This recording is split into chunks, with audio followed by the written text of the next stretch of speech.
Welcome to the Wednesday, November 13th meeting of the Mayor and City Council.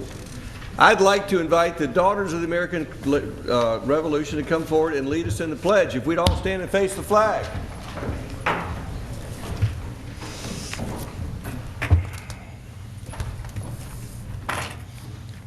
Pledge allegiance to the flag of the United States of America and to the republic for which it stands, one nation, under God, indivisible, with liberty and justice for all. And ladies, before you sit down, I have a proclamation to read that you brought us.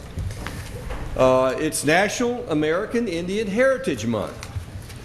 Whereas the history and culture of our great nation have been significantly influenced by American Indians and indigenous peoples, and whereas the contribution of American Indians have enhanced the freedom, prosperity, and greatness of America today, and whereas their customs and traditions are respected and celebrated as part of a rich legacy throughout the United States, and whereas Native American Awareness Month began in 1976 and recognition was expanded by Congress and approved by President George Bush in August of 1990, designating November as National American Indian Heritage Month, and whereas in honor of National American Indian Heritage Month, community celebrations as well as numerous cultural, artistic, educational, and historical activities have been planned. Now therefore I, Jerry Wood, Mayor of the City of Roswell, do hereby proclaim November 2013 as National American Indian Heritage Month in the City of Roswell and urge all of our citizens to observe this month with appropriate programs, ceremonies, and activities. And ladies, do y'all have any activities to tell us about for American Indian Heritage Month? Well, we do get... Introduce yourselves first. Oh, I'm sorry. Good evening, ladies and gentlemen. I'm Donna Owens. I'm Regent for the Martha Stewart Bullock Chapter. And this is Jill Webster, who's our American Indians Chairman for the committee. And we're very pleased to be here. During American Indians Heritage Month, you'll find displays at local libraries. You'll find things set up to honor. There's even powwows going on during this month, although we didn't set those up. But you'll find a lot of activities going to recognizing the Native Americans who settled here before we did. We also raise money for the schools because they're the most high at risk group of children there are for suicide and drug and alcohol abuse. So we do activities to raise awareness of it and of course to get funds to donate to the schools. Thank you so much. I'd like to have a hand for the Daughters of the American Revolution. Thank you for coming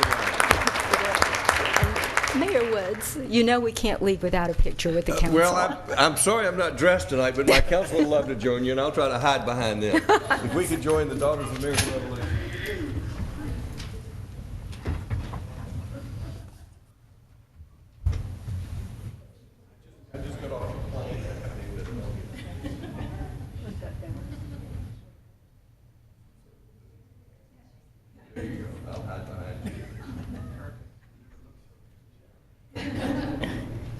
Okay. 1, 2, 3, and we'll take one more. Thank you. Thank you, ladies. Thank you so much. Thank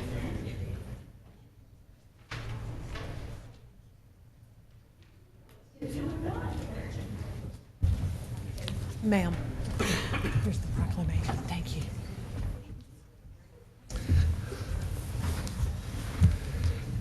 Do I have a motion to approve the consent agenda? Motion by Councilmember Wynn. Is there a second? Second by Councilmember Price. Does anyone in the audience have any questions or comments regarding the consent agenda? All in favor of the motion, raise their hands. Councilman Orleans, passes unanimously. At this time, I'll call upon Councilmember Rich DiPolito to read the calendar for the Administration and Finance Department. Thank you, Mr. Mayor. The first item is approval of an ordinance to amend the city charter related to the Roswell Municipal Court. This is the first reading. Mr. Fisher. Thank you, Councilmember DiPolito. This is an ordinance to clarify and clean up a little bit in the charter where we have some personnel listed in the charter. We're going to remove the actual titles and positions that we have listed in the charter and basically put in place of that the opportunity for the mayor and council of the city to be able to hire people and positions as necessary to fulfill the duties of court services. Mr. Davidson, if you'd read the ordinance. Thank you. This is an ordinance to amend the charter of the City of Roswell pursuant to OCGA 3635-3 so as to provide for court personnel for the effective operation of Municipal Court of Roswell and the timely administration of justice, to provide for that authority, to provide for other matters relative thereto, to repeal conflicting laws and ordinances, and for other purposes. Now therefore be it ordained by the mayor and council for the city of Roswell, and is hereby ordained and established by said authority, that the mayor and council hereby adopt the following ordinance, text of which is incorporated herein by reference, and if approved, this will be the first reading. Now, I understand this isn't affecting the judge's position. Correct. That's not listed in Does here. the council have any questions? Councilmember DiPolito. Thank you, Mr. Mayor. Mr. Fisher, does this change in any way impact the effectiveness or the operation of the court? It does not, other than it allows for mayor and council or the city to be able to have positions in the court as they deem necessary for the operation of the court. So it provides additional flexibility? Correct. Okay, thank you. Any other questions? Do we have a motion? Councilmember Price. I'm just concerned that we've taken like 4 sections of ordinance and replaced them with one sentence. And that concerns me, that the detail of the operations is totally outside the control of the council. And I just wonder about the wisdom of that, especially if this new group that we're entertaining going with becomes something that we decide is not workable. Will we have to turn the rack back around and reinstate the ordinance, or we'll just worry about that when the time comes? No, what this does is just takes it out of the charter. We still have full authority over. You say court. the council still has full authority? Correct, over court services and over the function and over any contract personnel if that when that happens. So what this is doing is just taking some named positions out of the charter. So the council will still decide what the budget is and what the positions are? Yes, sir. It doesn't change any of that.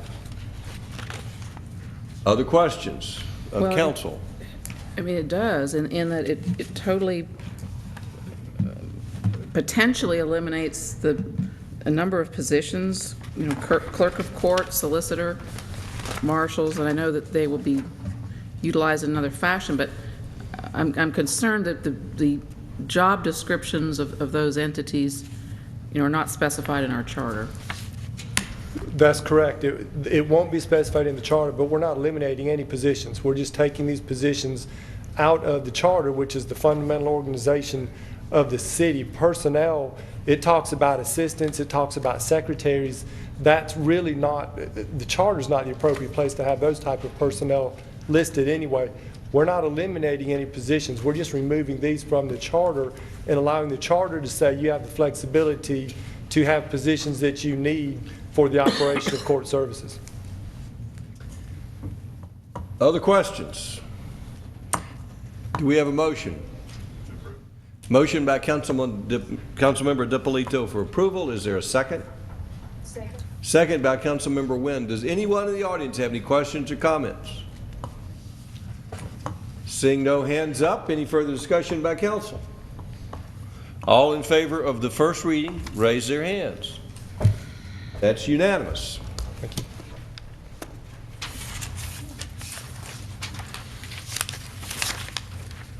Next, we'll hear from Councilmember Nancy Diamond, Liaison to the Community Development Department. Thank you, sir. This first item is one in which I have a conflict, so I'm going to recuse myself again. Kay, will you read that? Present that.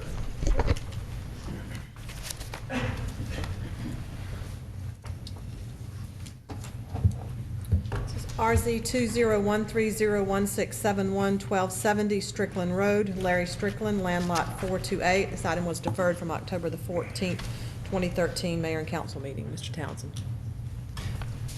Yes, this is a proposed conservation subdivision at 1270 Strickland Road. This is an aerial of the property showing Strickland Road and Valley Drive at the southern part, the approximate 5 acres of property with an existing single-family home. The stream is to the north, where most of the trees are located in that location. This is the current zoning map showing the R2 designation of the property. This application is proposed for R2 conservation subdivision. The applicant has reduced it from the 15 originally proposed to 14 single-family lots, minimum of 6,000 square foot lot size, and the proposal includes an approximate 2 acres of conservation on the northern property. This is the original yield plan for the R2 designation, showing that 14 single-family lots meet the minimum criteria for the size of lots for R2 designation. So that's the original yield plan for the R2 zoning. This is the proposed subdivision application design that was submitted for 15 lots at the August 5th, 2013. The applicant then submitted an October 29th proposal, which has 14 lots. This shows 4 lots which are adjacent to a hammerhead now at the western property line for that proposed site development. This is the minimum lot size requirements, showing the reductions in the setback areas along the front, sides, and rears to conform with what's being requested for the 60,000 square foot lots. The Planning Commission recommended denial of the conservation subdivision. Staff also recommended denial of the conservation subdivision. We gave reasons for denial dealing with the R2 designation, the conservation subdivision issues, as well as we felt the existing R2 regulations could be complied with. We are included recommended conditions if Mayor and Council choose to recommend approval, that it be in accordance with the site plan stamped October 29th received, that the number of lots would not be guaranteed, and that a stormwater concept plan would be submitted for this application. If you have any further questions. Does the council have any questions for staff? Thank you. This time we'll hear from the applicant. Yes, Rich, you had a question. Thank you. Mr. Townsend, with respect to the original yield plan, does that take into account the 100-year floodplain? It takes into account just the total area of the property of whether it can break into minimum lot sizes. So it includes all of the 100-year flood and the floodplain. And how does our ordinance take into account the 100-year floodplain when determining a yield plan, it is silent as to whether it is included or not included. Okay, so typically we would include that? Yes. Typically we would include that acreage as to being allowed to be divided into the minimum lot sizes. Okay. Could you elaborate a little bit on why you felt that the property was buildable from an R2 zoning standpoint, or there aren't any obstacles for it being built? When you look at the yield plan for the R2, the minimum lot sizes are maintained. All of the standard setbacks are maintained. The minimum road widths are maintained. What is being proposed when the conservation subdivision is allowing for the minimum 100-year floodplain to not be encroached upon. There are certain standards and criteria which Public Works Environmental Director can go over as to when you build in that, what are the standards to build within it. Mm-hmm. Does this plan conform to code for a conservation subdivision? Yes. But staff's recommendation is denial even though it conforms with code. Correct. And that's because it can be built as to the R2? To the standard R2. Okay. Now, as part of the criteria for a conservation subdivision, is it because the R2 is not buildable, or is it just an option? It's an option. The conservation subdivision provides the opportunity to the developer to maintain the floodplain area in a conservation area while maintaining the number of lots that he's allowed to build, asking for smaller lot sizes, smaller setbacks. And in essence, what you're trading is he's not building as much road because he does not have to build it as long. And the proposal area, he does not have to probably, in essence, move as much dirt to build the homes that would be required if he was going to build it in a standard R2 development. So there's no issue from a code standpoint with this plan, the conservation subdivision as presented? No. It's really just which plan is better for the community? Which plan does the council feel in their deliberation of which fits better into the community? Correct. Okay. All right, thank you. Councilmember Wynn. Thank you, Mr. Mayor. Mr. Townsend, I don't know if you can answer this, or I have to get Mr. Mooring.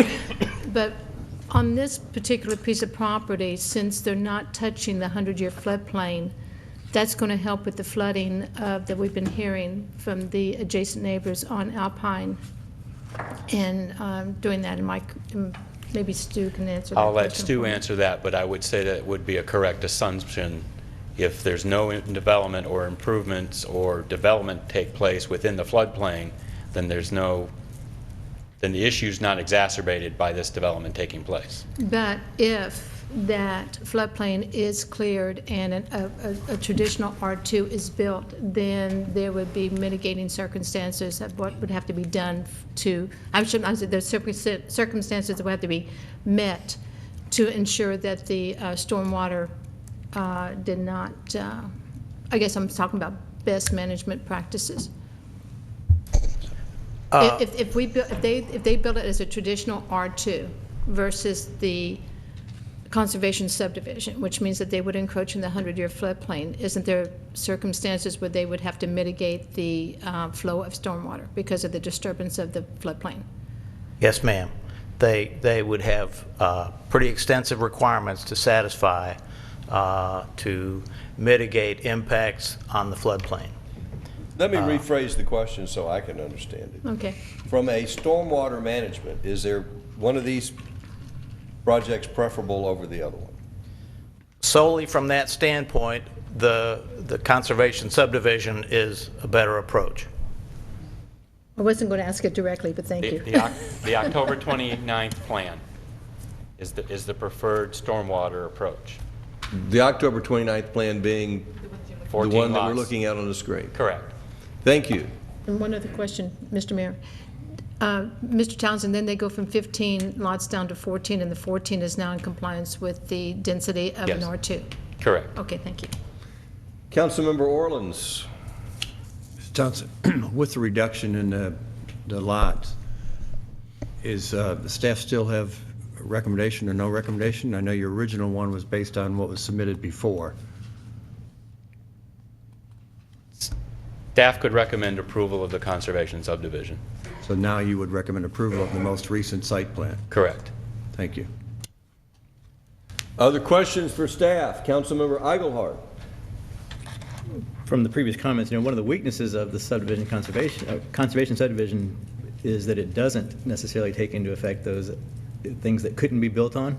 So in your yield plan, yes, you'd make that number, but that doesn't mean that you could actually build based on what you just said on the floodplain. You can't just go in and clear that regardless of it being there. You have to do a number of things to make that even be possible. So in reality, you probably couldn't build 14 on that piece of property based on that, or the cost to do that would be extremely high. I don't know if you could do that. So, I guess it's maybe a subjective question, but if you did build R2, would you agree that you actually could build 14 lots on that property?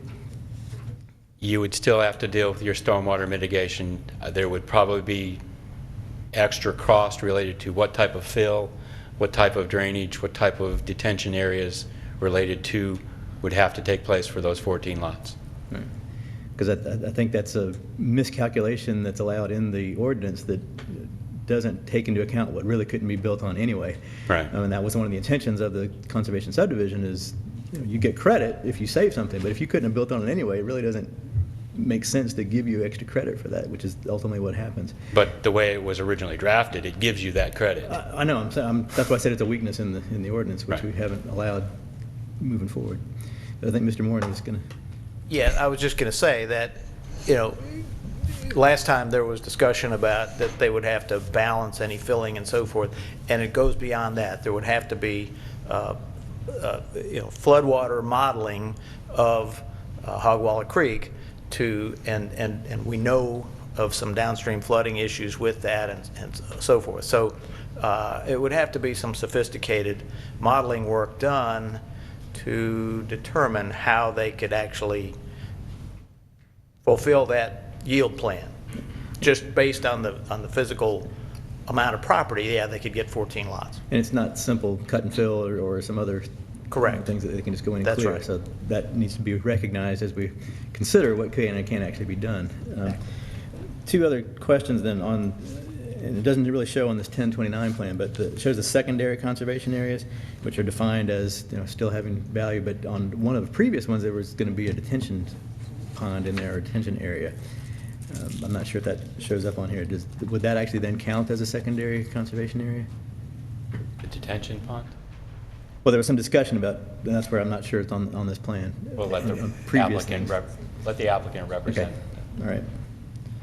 All right, that's good for now then. Councilmember DiPolito. Mr. Moore, before you go, this may not be a question you can answer with your knowledge of the property, but you were talking about downstream issues. Is there a possibility that this conservation area, that things can be done to this conservation area to help the downstream conditions? And I recognize you may not have enough information to answer the question, but just off the top of your head, is there? Possibly, considering the size and scope of the property, I don't think it would have significant impact on the flood elevation of Hogwalla Creek. As it is proposed, it's not a negative impact, but it's not a positive impact either.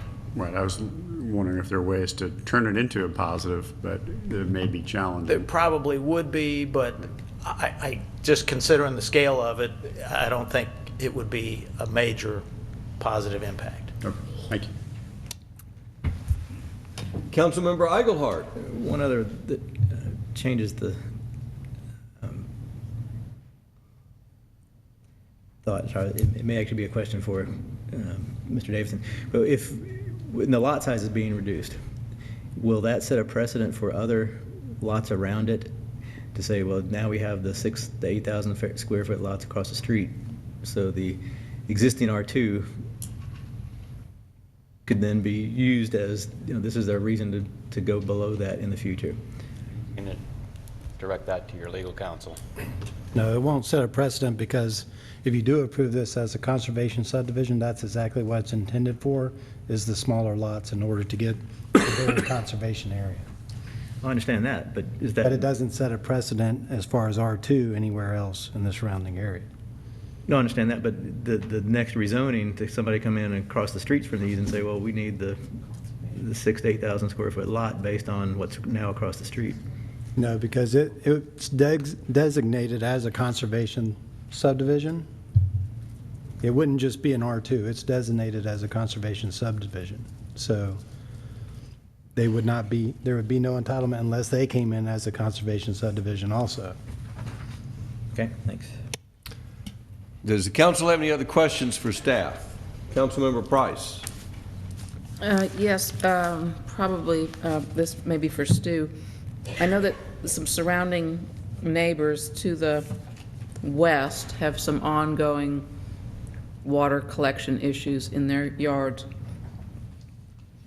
Whether or not the conservation area is approved, prior to any building, what will be required of this entity to not exacerbate their current condition? They would need to present plans, more extensive than what's shown here, that demonstrates what their plans are for stormwater management on the site. This is just essentially showing what their lot layout would be. Based on this plan, it appears that it would not have any negative impact on flooding in the stream, but they would have to manage on-site stormwater, among other things. Has any analysis of the runoff into, and I can't read the number of the lot, but the one just immediately to the left of the loop, for instance, in that lot, do we know where waters from this property are draining to as affects that property, or the ones in front of it towards the street? Not from the information that's submitted. I mean, generally, obviously, it's going to drain towards the creek. I think but I mean, that's not part of the plan that they've submitted at this stage. This is more or less the zoning stage. If this was approved, then they would need to develop full-scale construction plans and demonstrate how they were going to collect and distribute the drainage. So it's not conclusive at this point. So we should have every confidence that whatever's built in whatever configuration will not adversely affect those properties to the west as far as drainage, since they already have a problem? Our focus is on how it impacts the stormwater system. What takes place between properties is typically reviewed, and David Davidson could comment more on that, but typically that is not a part of our purview. Obviously, we don't want to approve a plan that is clearly going to create an issue for surrounding property. So there are regulations. Yeah, that's really kind of my question, is how do we ensure that we aren't creating a problem somewhere with the development of this land where it's already very low-lying and neighbors are already having a problem? Yeah, and essentially that's the impact, that's the intent of the regulations that have been developed by the Metropolitan Water Management District for stormwater. Those rules are intended to avoid or mitigate any impact that a given development has on existing property. But as far as a specific issue, that's not necessarily, I mean, if it's something that we can discern, but, and I think probably David may be better to comment on that. Well, I think what you're asking, they can only do what they can do on their site, and we can only regulate what's going on their site. So if there's a problem out there now, we can't make them fix something that their site can't really control. We just make sure that anything that can be done will be done on that site, and that's what the engineering analysis will do. But we can't make them go upstream off their property or downstream to fix things that aren't even on their property. No, I'm just asking about the pattern of the stormwater runoff currently, and after this is developed in whatever configuration, are there assurances that those properties to the west will be not adversely affected? Well, we have, post-development. The post-development stormwater regulations regulate the activity and the impact of it on, so that the rate of runoff from a piece of property is no more after development than it was prior to development, that the water quality impact is mitigated by appropriate storage or other techniques, and that the flow rates and such are not increased to the point of jeopardizing channels and so forth. So the answer is yes, there are assurances. Okay, my next question then is, if this conservation arrangement is not approved and it were developed the entire property, what would be required for the buildup of the land adjacent to the stream? By the same token, would that be presumed not to adversely affect those properties upstream? They would have to meet the same criteria, the same regulations under either development plan. And not to put you on the spot, but to bring that land on the upper portion of the site plan up to buildable condition, what would that approximately cost to get the whatever was required, studies and actual implementation and review? I don't have a sense for that at all. I mean, does anybody have an idea? Is this like 100,000, 500,000, 10,000? For the design work or for the construction? Just the whole thing, to get that up to buildable. In other words, is it cost effective for that to happen, for them to actually build on that land 4 or 5 houses? That's something that I mean, the it's pretty- property I know owner it's has pretty to subjective, determine. But, we're up here trying to figure out, is this a conservation easement of convenience, or is this a conservation easement that will be a hardship in a sense that they're giving it up, or are they giving up something that's not worth anything? To mitigate impact in the floodplain would be an expensive design process and an expensive construction process. I offhand can't put that into parameters, but it's hard to imagine that those lots would be cost effectively developed for residential property. Thank you. Does council have any other questions? This time we'll hear from the applicant.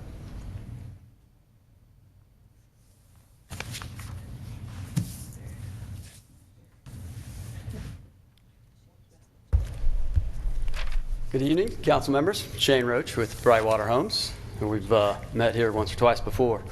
Thank you, first of all, to staff and everyone through the discussion that was just had. In the interest of not rehashing some of those things, I think I might jump right to some of the questions that have been proposed. I want to start by pointing out that there are a number of reasons for a conservation subdivision. Among those, and some of those that we've tried to point out along the way, minimizing the environmental and visual impacts of new development on critical resources and providing for undivided or relatively undivided open spaces within the new development, creating more attractive and pleasing living environment than possible with conventional house lot and street development, fostering informal social interaction among neighbors within the community, reducing the demand on public expenditures. This in particular talks about open space and parkland. Built-in compact patterns that reduce capital costs by requiring less linear front footage for streets. Meet the design requirements and guidelines for protection of the conservation area, and then ultimately are permitted by right, so the conservation subdivisions are no more difficult to gain approval than others. So with those things listed, the features that we see as a part of this conservation subdivision as really beneficial to this site, to the neighbors, and to ultimately our residents that we see moving in here. We believe that this open space that's being proposed is a really important part of community design. And I know that you all have had some level of conversation in this regard, and the way that you've looked at much of what's being discussed for UDC, among other things, different progressive developments along the way, where they've taken open space and making that an important part of the community experience. This is a very important part of what we've been proposing all along for this site. For those of you who have physically been on this site, it's a very natural progression to see the way the site lays today, to understand that at the northern part of the property, heavily wooded, lots of native species, lots of native plants. A portion of this is flood zone. And there's a natural area that can be preserved through this conservation approach. We've looked at this multiple different ways. We've talked to neighbors. We've understood what the concerns are. And the concerns that come along are largely related to flooding. You've heard from the folks on Alpine Drive. I've spoken with some of those folks in person about what flooding has occurred in the past few years for them. And then they have yards that back to this conservation area. So we look at the conservation area as a place that can preserve the natural state of which it is, over 100 trees, 27 specimen trees, provide an open community space, walking trails for our neighbors and for the nearby neighbors on Strickland Road and Valley Drive. And it gives us the ability to go in to some of the things that have been suggested to us and restore the habitat to something that's better than what's there today. So the floodplain area, the conservation area that we're looking at today, a number of native species that are in there working to thrive, a lot of cool things that have gone in, plants, sunflowers, fern species, hardwoods, all those things that we'll be able to protect through the conservation approach. Not only that, but going in there with a walking trail, making this a feature of the neighborhood is a really important element of what we're trying to accomplish with the conservation subdivision. Moreover, in the typical R2, there is no ability for this open space. There's no ability for us to maximize the use of the land and provide open space. We will have to develop every portion that we can. There's been some discussion about floodplain and whether or not we would try to make the whole thing buildable. We would never try to make the whole thing buildable. However, with the floodplain that exists today, in a typical R2, we would have homes right up at the edge of the floodplain, and we would be in the floodplain creating yard spaces, creating areas that our residents would expect if those were a part of their homes and their home sites. So backing all that up, we come to this site, we see the natural lay of the land and an opportunity to preserve this conservation area as a feature for the residents. I want to add that neighbors across the street and nearby on Valley Drive, we've met with them a number of times. Some of the things that we have made in concessions from the previous plan are the number of lots. So we go from the 14 lot yield plan at R2. We have remained at the 14 lots with the R2 conservation site plan. We have offered to remove the connection to Valley Drive from our previous plan. This was in a sensitivity to the neighbors that are across the street on Valley Drive, and we're concerned about traffic and cars and headlights and things of that nature that might have been introduced by that connection. We've also revised slightly setbacks to 20 feet for front setbacks on this site, which allows us 33 feet from the curb. And the reason that's important is because we've had people ask about cars and parking and where do your visitors stay. These homes will have driveways that are sufficient for visitor parking, that are sufficient for cars to be parked and neighbors to still walk through the sidewalks in the city streets.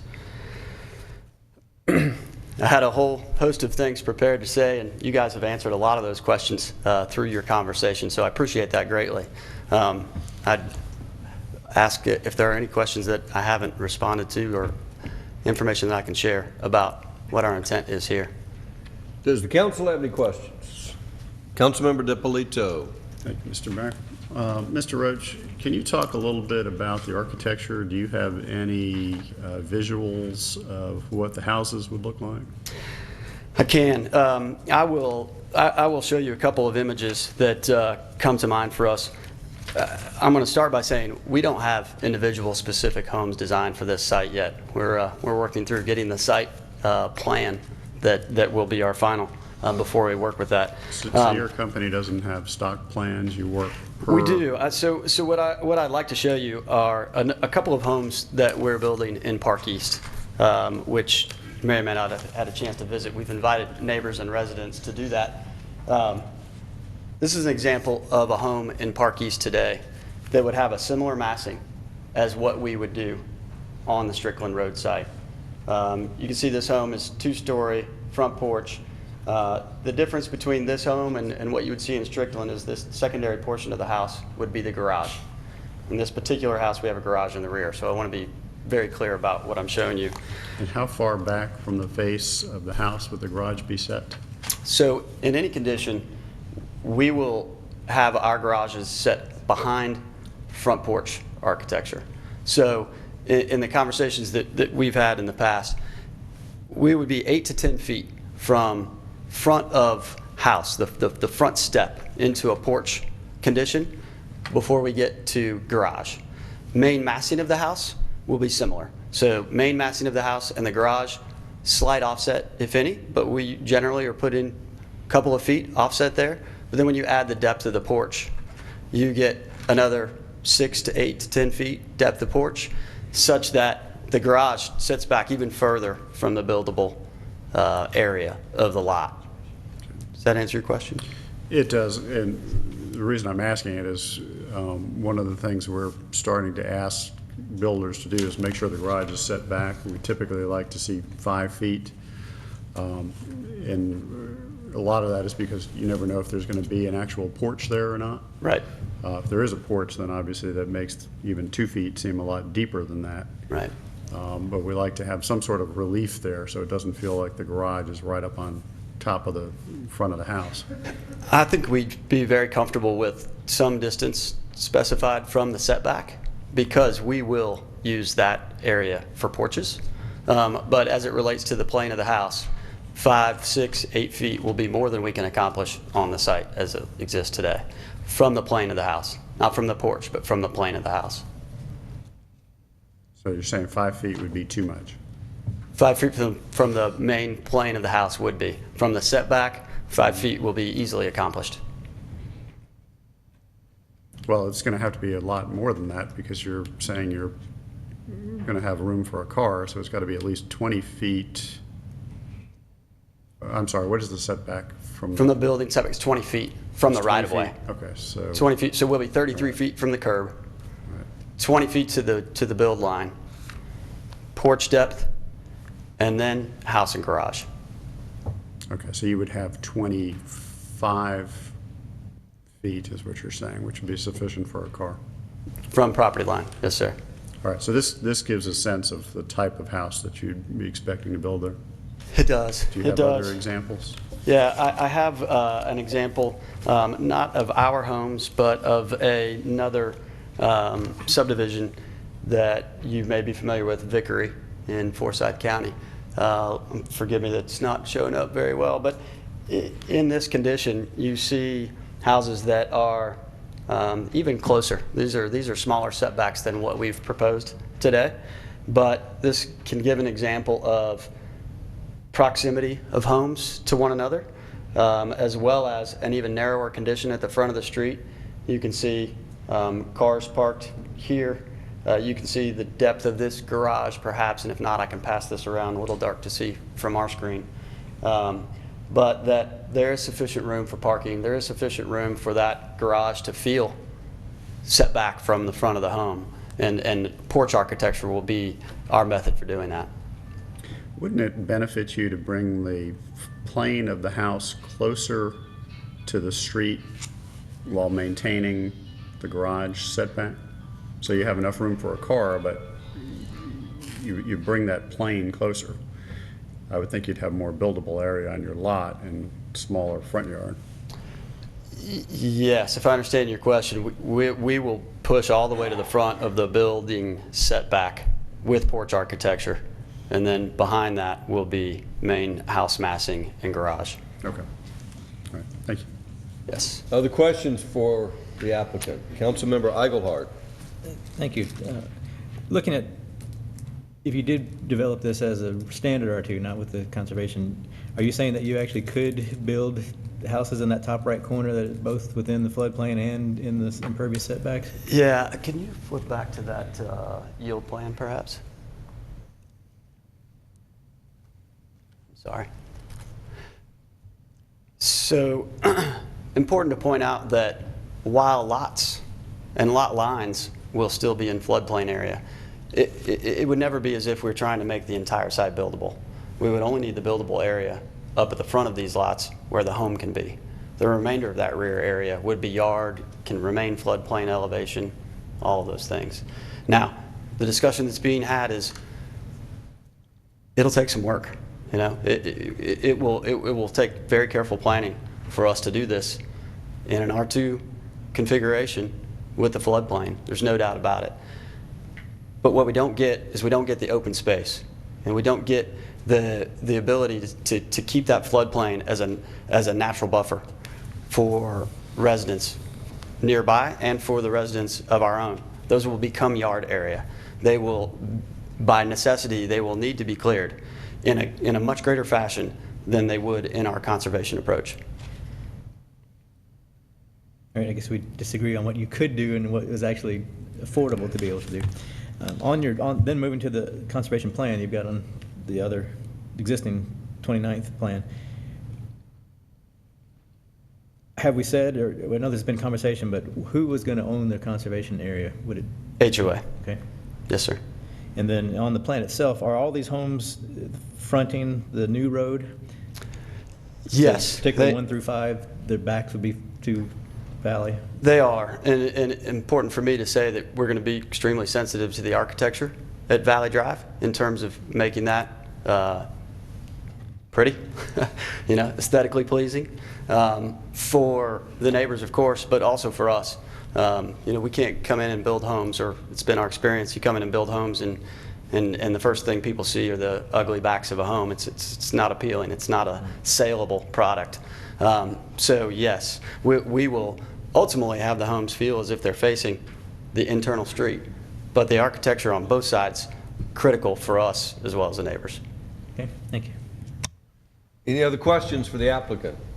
Councilmember Price.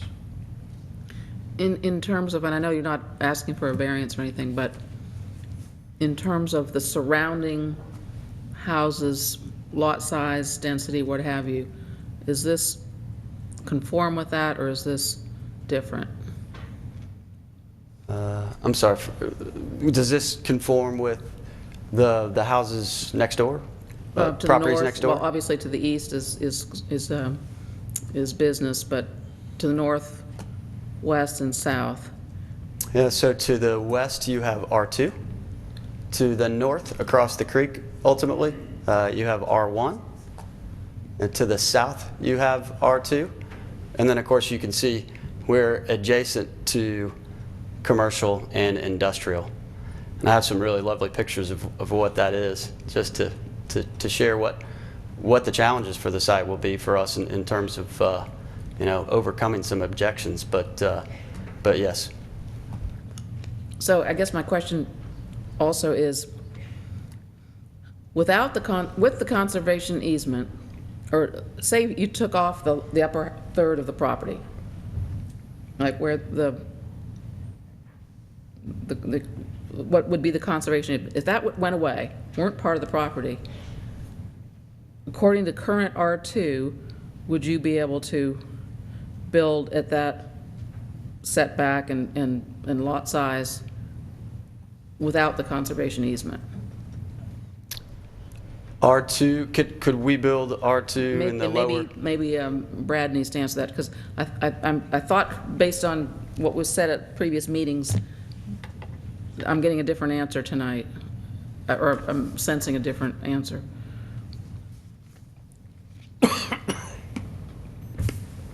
Does it conform to R2 without the upper third?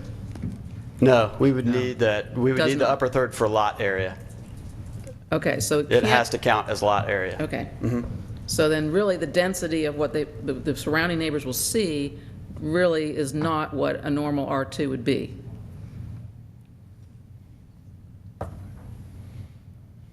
Site yields 14 lots today by the definition of a yield plan. No, but for- that's at R2? including the upper, what I'll call Yeah. unbuildable. Okay. And I'll just say that. I mean, you can build it, but it's going to be cost prohibitive, it sounds like. So if that upper portion could not be built on, or is not going to be built on, could the remaining lots be there, according to R2? No, we need the entire acreage for R2. And my business partner just pointed out that the number of homes along Valley Drive today, as you can see, there are 4 lots facing Valley Drive. On the south side of Valley Drive, I think you can probably visually anticipate that 4th lot could be split pretty easily into 2 more lots. So as you look at R2 in existence today on Valley Drive, there is space for 5 homes to face Valley Drive. We're proposing 6. So as it relates to what the street might look like in relation to the neighbors, we're only proposing, in that particular instance, 1 more home along Valley Drive than would be available by R2. Mm-hmm. Okay, thank you. Does the council have any other questions? Councilmember DiPolito. Thank you, Mr. Mayor. I think it's, the residents are concerned about property values and how this might impact them. And I think for their knowledge, do you have a sense of what price point you're looking to build these? It looks like from the architecture that's significant. It is. So we have all along maintained that we think this will be a mid-400s price point, low to mid-400s, which is relative to surrounding property values significantly higher. And I would share that our experience has been that as those transitions occur, you know, the rising tide floats many boats. So we certainly see that bringing new homes in here at a higher value over time should prove to be beneficial to neighbors. But we are proposing a $400,000 price point. So even though the lots are half the size, you think you can yield a very good product on that?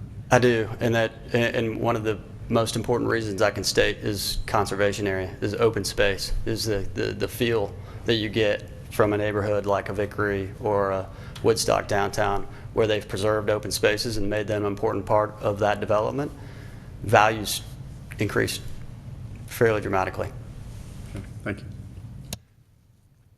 Any other questions? Thank you, sir. You'll have an opportunity for rebuttal after we have public comment. Thank you. This time, if you'd like to speak either for or against, or have any questions on this project, we'll hear from you. We have a 5-minute time limit. Come forward if you'll give us your name and address, please.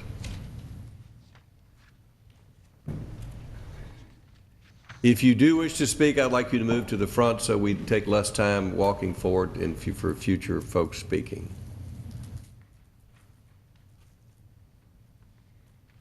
Hi, I'm Beth Kirk, and I'm one of the neighbors that Mr. Roach talked about that lives directly across the street from the project. And I have talked with him a good bit, and of course, our ideal situation would be to leave that an open field from now on, but I know it's not going to happen. So I think the project that he's putting in there, I don't object to it. I think we could have something worse than another residential area go in there. So the residential area is okay. But, and he also asked me what we would do if he had the conservational area there.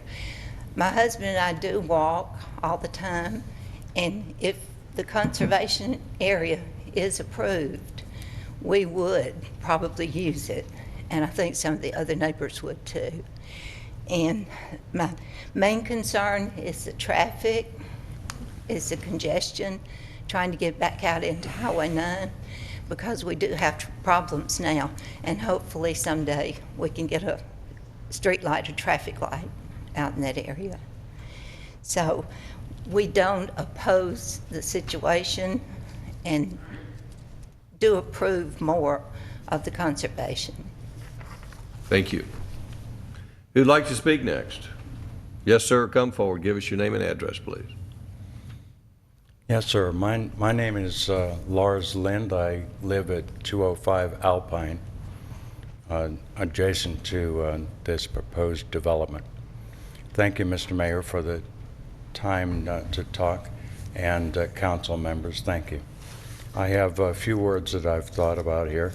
The developer's plan requires an R2 conservation and allows for a 5-foot setback on the sides instead of the design of an R2 requirement, which starts talking at about 35-foot setback. 5 foot allows me to watch my neighbor make coffee in his kitchen. And to give a floodplain set aside, maybe it's already set aside by the city code. Where's the conservation acreage if you ignore the floodplain area that can't be built on anyway viably? Is he donating? I think he said that he's not. The floodplain probably is not allowed to have any fill, as a creek will be naturally fighting to regain its natural path. So again, filling that, as was brought up, might not be a viable option.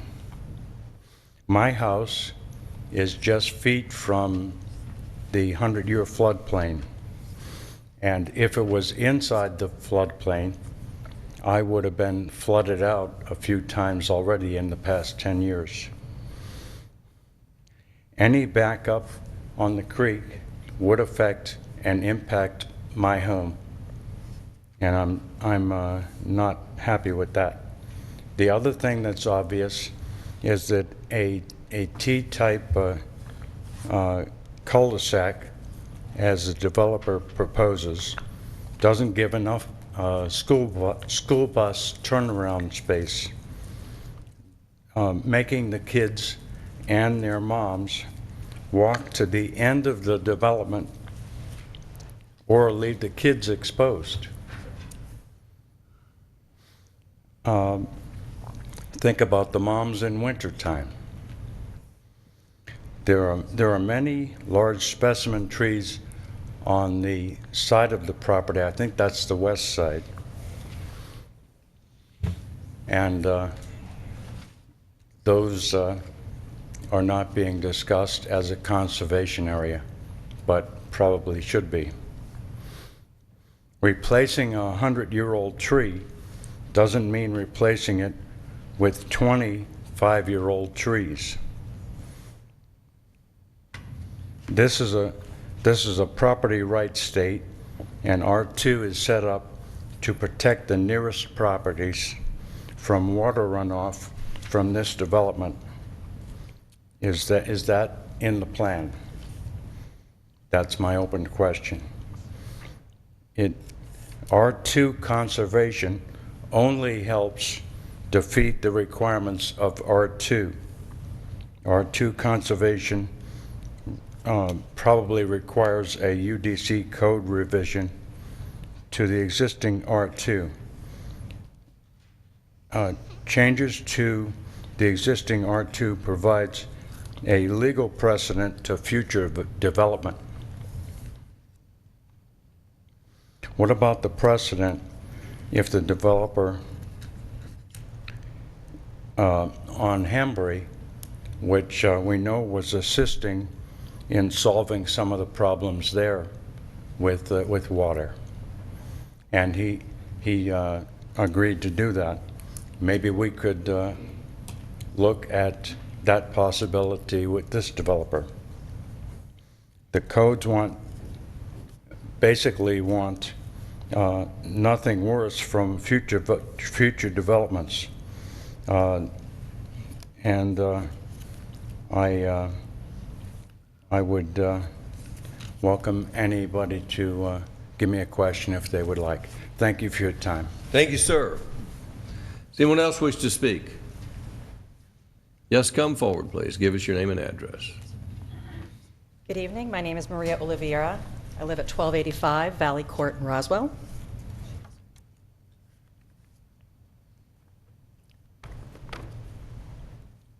Well, I've been to pretty much most of the council meetings and meetings beforehand. I'd like to point out a few things. I did meet up with the water engineer today. I think the name is, let's see, I met with Danielle Alloway as well as with Stu Morning. Try to get a little more insight on the water issue that's concerning on my property. If we can please show the, can I have this area working, please?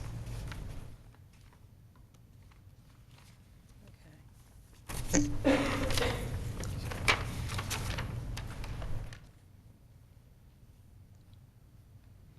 I know when the applicant shows an R2, it's an R2 based off of 5 acres, and it's a clean piece of paper.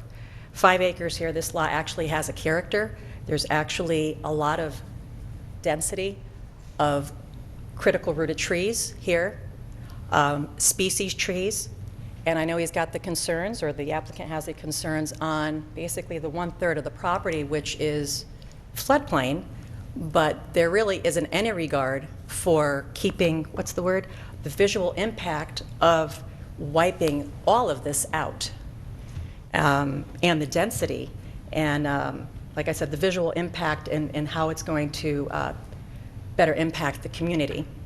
So I have a question on how would that impact the community if your plan is to remove all of these trees, and also its critical root structure, which prevents increased soil erosion.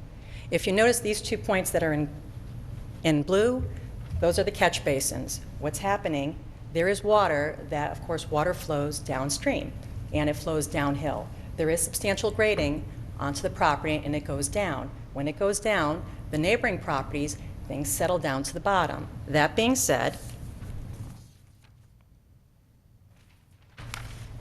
my backyard is looking like this.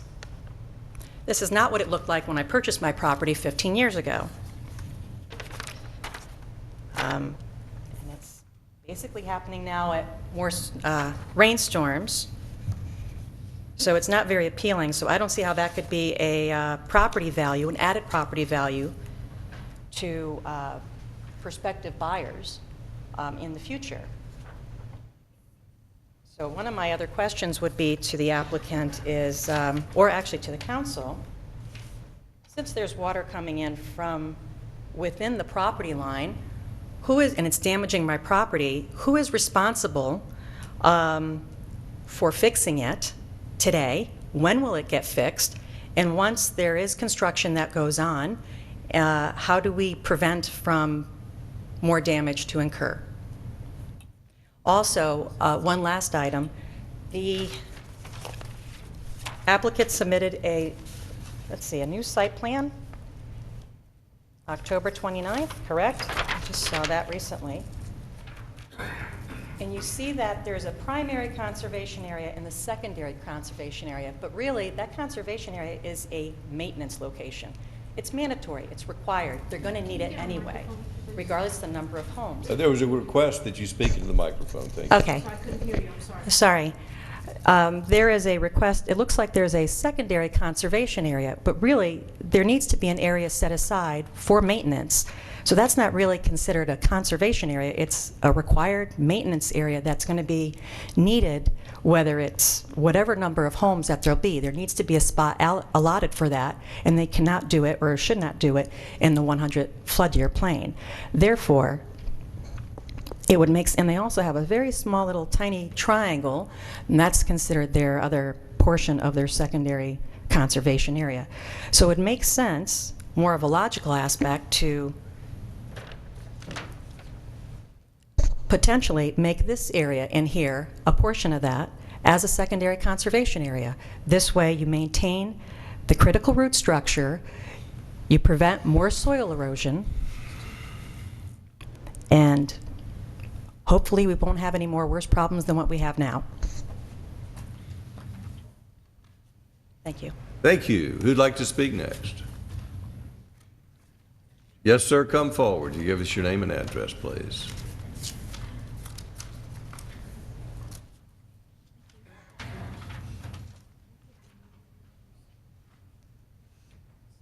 Thank you, Mayor, Council, and staff people.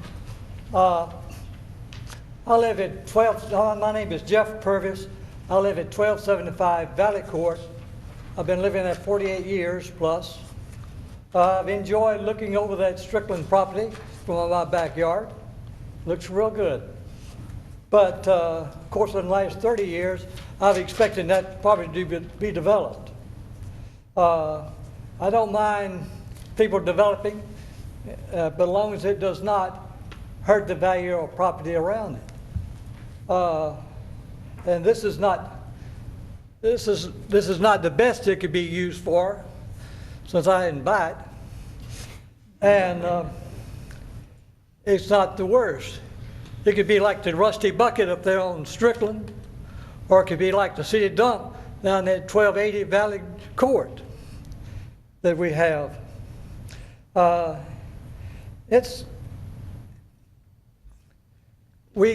not against people developing their own property like that. So this is about the third time they've been here, and it looks like it's a little bit better than what they have had. Thank you very much. Thank you, sir. Does anyone else wish to speak? Yes, sir, come forward. Give us your name and address, please.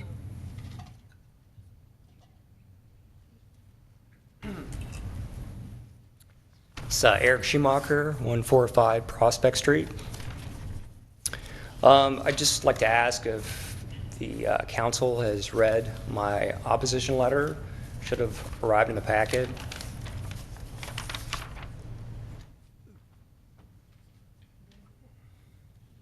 So I understand that we've had a reduction in the number of homes from previous plans. But I'm still concerned about what this subdivision is going to look like in this neighborhood. I asked the applicant in the original community meeting if they could produce some art for this, just so we can see what this is going to look like from an elevation standpoint. And they said at that time they didn't have that, and we've had some delays. And I think it's only proper to really try to visualize what this is going to look like in the neighborhood, especially since we've changed to rear-facing valley. I'm concerned that this area is going to look like one building when you come into this neighborhood. The neighborhood is obviously R2. We have some nice large lots. This is going to look very, very dense. And while we do have the suggestion of a conservation subdivision, conservation area that's going to be a park-like atmosphere, it is down the hill. It's not really going to benefit any of our neighbors and any of the public in any way from a visual standpoint. In fact, we're going to get a deterioration of a park-like atmosphere in this neighborhood by having this kind of density in this area. We're not even going to see it. We can see it today, but we're not going to be able to see it with this kind of construction. Further, the secondary conservation area is being suggested that it'll be a detention pond and maybe an open detention pond. So in that way, we're not going to get any additional benefit to the residents or anybody in this neighborhood or the public, because that will be, I guess, it could be a swimming pond, I suppose, but it's a probably a detention area. Now, we've seen pictures of Tina's backyard where we've got some percolation issues and some water. Now, I would say that this primary conservation area is not going to have a lot of use. It's going to be a lot of mud and water, so I'm not really seeing a benefit to the other residents in the area or the public, other than we may not be disturbing the area for floodplain and for stormwater and the trees. I would really like to see this developer try to do the same type of thing with fewer homes, so that we can have more respectable setbacks on the sides, have more park-like atmosphere, which is really the true intent of having the conservation subdivision, so that we have a park-like atmosphere, and I don't think this is really achieving that at all. Further, I know that we've arrived at a T-type configuration for the road. I know that one of the neighbors was opposed to having a cut through here, but if the city is going to accept this road as, for their responsibility, I'd like to see us have some additional connectivity here so we can have more flow. Could be for emergency vehicles, etc. If we stay with this T, I'd like to see us suggest that this might be a private drive owned by the HOA along with the conservation area. Thank you. Thank you, sir. Does anyone else wish to speak? Seeing no hands up, I'll give the applicant an opportunity to respond.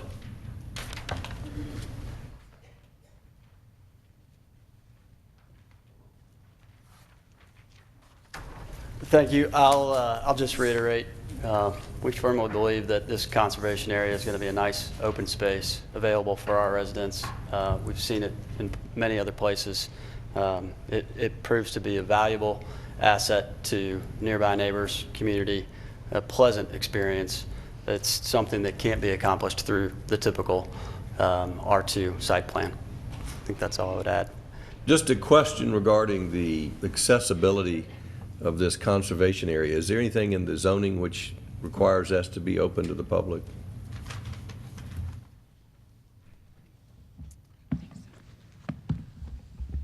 While they're reviewing, I think the conservation regulations really determine the council making the decision whether it's appropriate or not. If they want it open to the public, then the council needs a responsibility. The city takes it. If they want it to be private, it remains to the HOA, to their cost and expense on their tax bill. Well, there would be the possibility of a conservation easement being granted to the city and a easement for the public without the city taking over ownership. So that is a possibility. So you're indicating that the public or the conservation area should have a public access to it. Well, the applicant has told me that this is going to be open and accessible to the neighborhood. I don't envision folks traveling from Martin's Landing to this neighborhood to walk in this neighborhood, but I can imagine the adjacent neighborhoods walking it. But I was wondering, other than the statement tonight, is there something in the plans that assure that this conservation easement becomes accessible to the neighborhood? There is current public road of Strickland that would connect to it, as well as the proposed road is public, which connects to the conservation area. Was there anything in the applicant can tell me that assurances to the neighborhood that this would be open? Yeah, so in this site plan that we have generated, of course, the public road and the access to the area here. We've also made an important connection for us, and to respond to your question, that the sidewalk would connect to this walking area. We've shown a connection in two locations, here at the northeast corner of the property and here at the south side of the property, such that we would connect public sidewalk with public sidewalk all the way to conservation area in two locations connecting to the proposed walking trail in the area. Well, are the homeowners association covenants going to address this?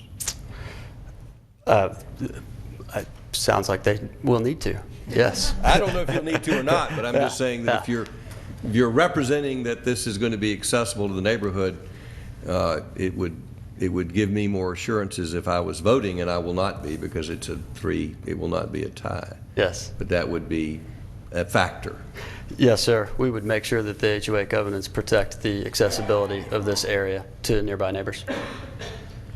Does the council have any questions for the applicant? Council Member DiPolito. Thank you, Mr. Mayor. A couple of questions that were raised. I believe Mr. Oliveira had asked about stormwater and the potential impact to her property, which is already being significantly impacted. What assurances do you have that your design will not negatively impact her property next door, and how do you foresee that being protected? Yeah. I won't pretend to know what's putting the water there today, other than to point out that her property in this area, as you can see, floodplain line. So the area of pictures that have been shown over and over again are indeed floodplain on her property. So at this point in time, I can only assume that that's showing water in the way that the floodplain is behaving in that area. I would also point out that that is upstream of our property. Ultimately, the creek flows in this direction, and so we're working towards a site that no matter how it's developed, 1 house, 14 houses, 30 houses on this, to the point of the requirements required by development, we have to protect what it is that we develop through all the requirements and restrictions and guidelines that are put forth today for any development, no matter how it would be developed on this property. Where is your stormwater flowing to? Our stormwater will be into a couple of detention areas, and to the point raised earlier, preliminary plan. The preliminary plan would include underground detention in this area of the street, and likely surface detention in this area of the site. Okay, so that's secondary conservation area will be detention? Yes. Will that be a pond with a chain link fence around it, or is it more shallow than that? Yeah, relatively shallow, and everything that we have seen in preliminary design so far would be a low wall in the back area, but natural grade into the area. So there would be a structure of sorts designed in here, ultimately in the final plan, to provide for that surface detention. But it would be would be at grade and into the detention area on the south side. Okay, but it will still require fencing around it. There's no way to do that where it's more of a natural bioswale type? There may be. Again, in preliminary design, we know that this area will need surface detention. Whether it needs a wall or whether it can be done through a berm, I think remains to be proven in the final design. But we do know that we'll have surface detention in this area. Okay. The other question that she raised was about specimen trees, and typically I thought we had a tree safe plan in our packet, and I didn't see one here. Do we typically have one for zoning? We have provided a recompense plan in the original package.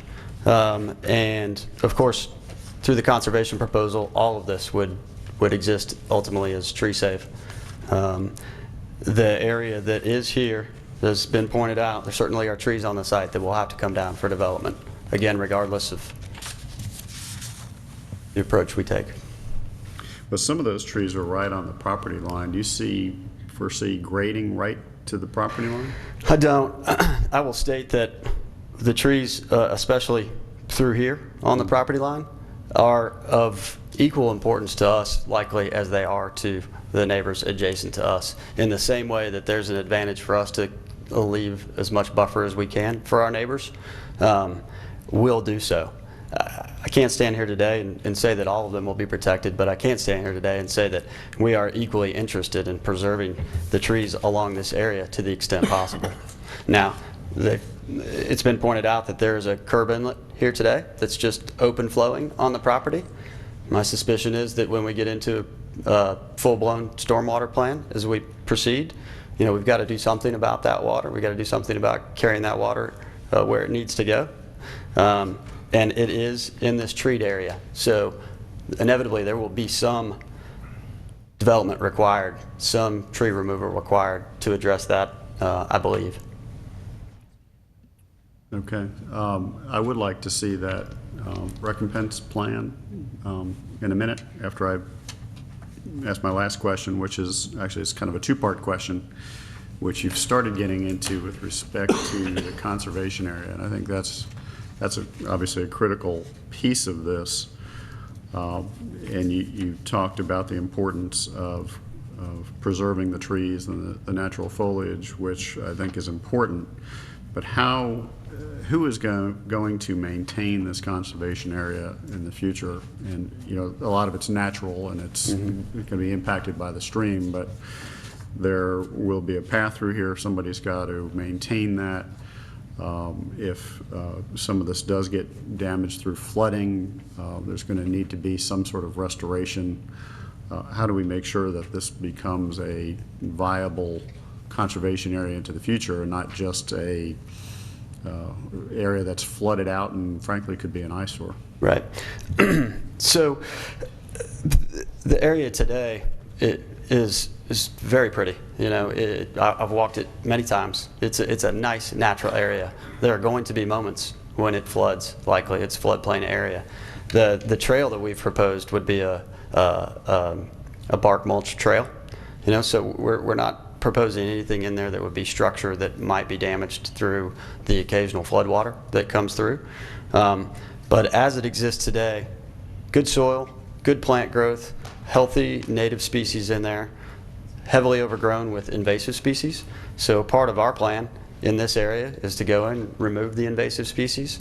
As we look at what this conservation area would really end up being for us, the bark mulch trail throughout, but also a specific focus on restoration of native plant species and removal of the invasive species. So in that regard, our HOA covenants would include the intent for that to be a managed native plant species area, and with some focus on keeping invasive species out of there. So I think maybe to answer your question specifically, covenants written in a way that would put an emphasis on the native plant species, on keeping the invasive species out, and maintaining the bark mulch trail in a manner that's usable for the neighbors and presumably nearby neighbors as well. All right, thank you. Any other questions for the applicant? Councilmember Eichelhard. Just along those lines, if it does flood, which it's likely to do, it's what it's for, would that not take out the bark mulch regularly? It may. I can only tell you how long I've seen the property with my own eyes, and we certainly haven't had any floodwater on the property in the last several months. I know that over the years they have. So I would suggest, through experience and through the stories that I've heard from others, there is an occasional flood. You know, it's going to happen at some point in the future. I can't pretend to know what the impact on that bark mulch trail will be. However, I do know that using a surface like bark mulch makes it relatively easy to repair and makes it low impact in the event that there is floodwater in the area at some point in time in the future. Any other questions for the applicant? Thank you, sir.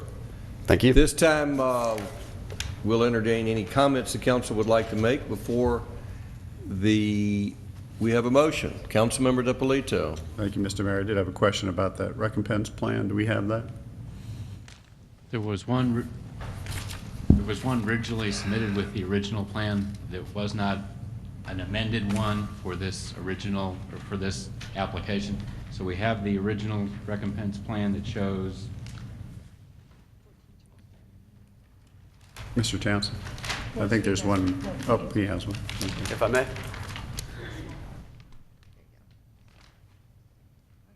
That's the right one, Brad, Jackie? I think that's the tree planting plan. The recompense. Okay, the recompense is on that side. In this chart. Right. Very small. Yeah. But recompense as it relates to tree plan and as it relates to trees that were For 15 lots. and will be taken off. That's right, for 15 lots. So we've reduced to 14, but I expect the tree recompense to remain similar in the fact that we're still removing the same number of trees from the site as we would with 15 lots. And how many specimen trees are we removing? 14 will be removed from this area, 27 preserved in the conservation area. Okay, and I don't see the ones on the west property line?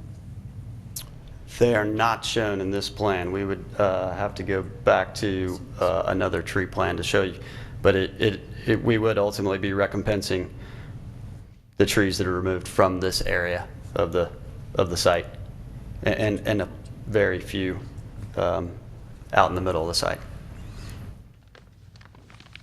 So there probably are additional trees along that west property line that may be impacted? There will inevitably be some trees along this property line that will be impacted. Again, if for no other reason, for the purposes of the stormwater that's dumping out onto the site today from the curb inlet that will need to be picked up and addressed. Question for staff. When the plan comes in for recompense, if he is hopeful and optimistic to save several of those trees on the west property line, if those have to get removed as he gets out there and starts grading, what procedures do we have to make sure that we provide the proper number of trees if additional specimens come out? If I may, the plan as it's designed today assumes removal of those trees. Okay, so they're just not shown here, but it assumes. That's right. They're on we've got a few labeled here. Again, difficult for you to see, but. Yeah, what he's showing is the X through ones are being removed, which are the specimen trees in that area. Okay, I see them now. I'm sorry, I didn't see them earlier. And those are the ones the recompense complies with in replacing. Okay, got it. Thank you. Any other comments before we entertain a motion? I will comment. I do see, whether it's R2 or R2 conservation, that this will be not an improvement over a vacant lot, because I would much rather to be a vacant lot than a developed area. But it will be a good transitional area between C2 to the east and this neighborhood, and I think whether it's developed as R2 or R2 conservation, it will be a benefit to the neighborhood. There may be a little bit more traffic, but I think it will help stabilize this neighborhood. Although it's already a stable neighborhood, I think it will even become more so. It'll be buffered from future development and uncertainty of what's going to happen on this lot. And I know Eric Schumacher is a big proponent of neighborhood parks, so this would be an opportunity, if it's conservation, for a neighborhood park if it's developed the right way. Any further comment before we entertain a motion? Do we have anyone can make this motion, because Nancy Diamond is not here. Does someone wish to make a motion? Councilmember DiPolito wishes to make a motion. I will attempt a motion here. And I just want to comment that I agree with the mayor. I think this is a good transitional use between the C3 and the R2. And I know there's some question about the conservation area and the floodplain and how buildable certain pieces of that are. And unfortunately, we don't have all the answers. But we do know that this conforms to code, and it seems to be a reasonable request given the transitional nature of the property.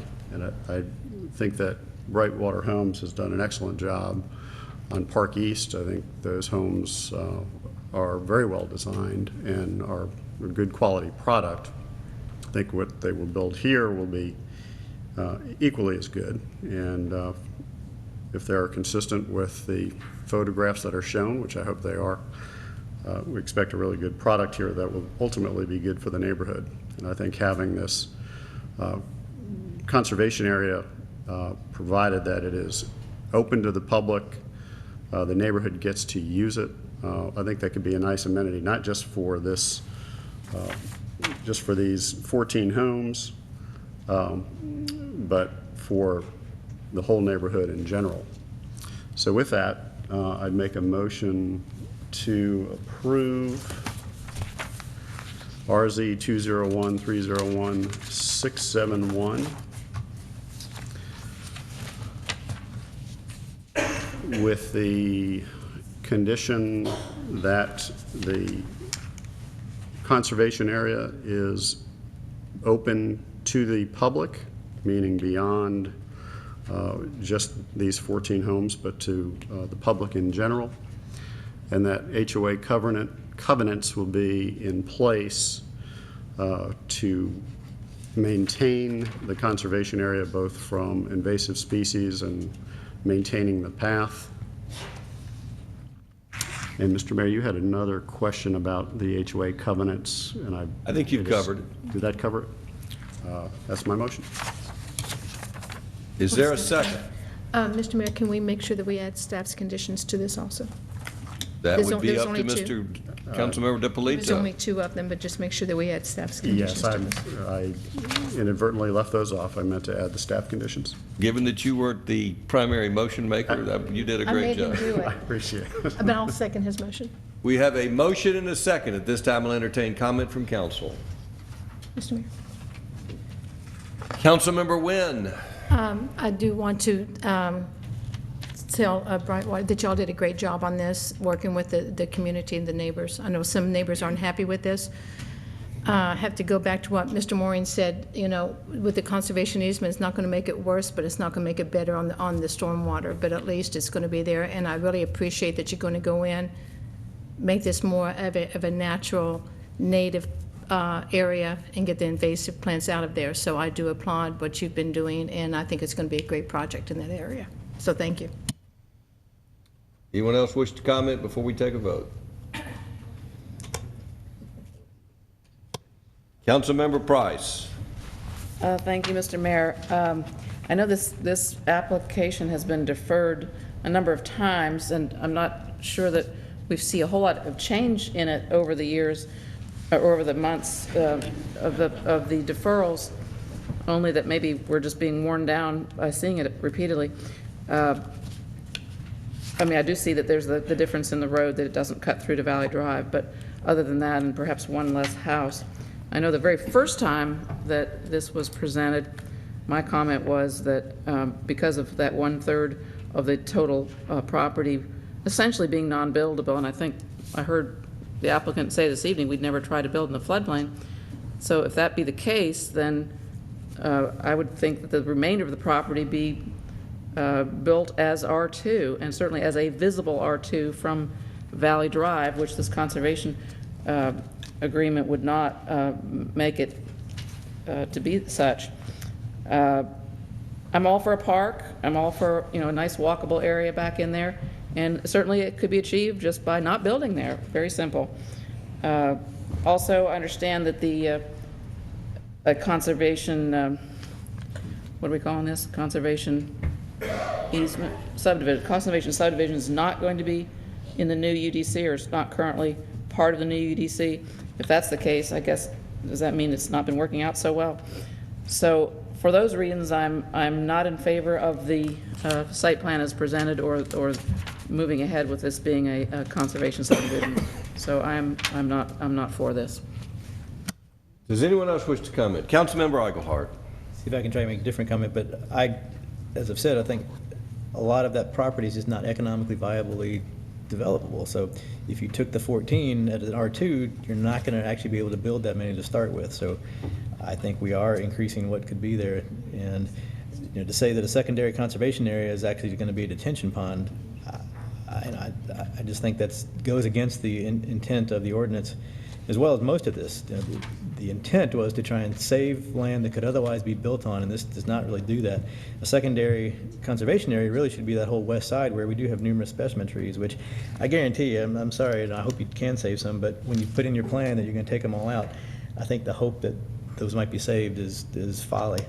And then I think we're also setting ourselves up when it does flood and it takes out the bark, and you're going to have those 14 homeowners that are responsible for putting in a path back for other people around there to use. You're setting yourself up for numerous problems that we will hear about in the future, I guarantee you. So we are just, as with many things, over-densifying what would not be there otherwise for no real reason. Councilman Orleans, do you wish to comment?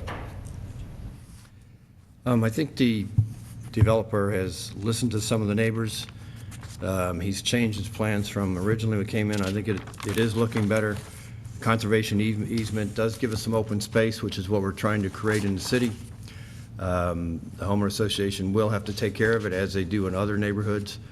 And changing the street going out to Valley Drive, as some of the residents across the street were hoping to have done, with removing a lot, getting similar number of lots that can be built under R2.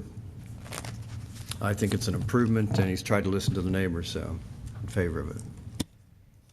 Any further discussion before we take a vote? All in favor of the motion, raise their hands. That's Councilmember DiPolito, Wynn, and Orleans. All opposed. That's Price, and Eaglehart passes 3-2. We'll call the next agenda item, Ms. Love. Oh, Nancy Diamond is joining us. We'll leave for her to call the next agenda item.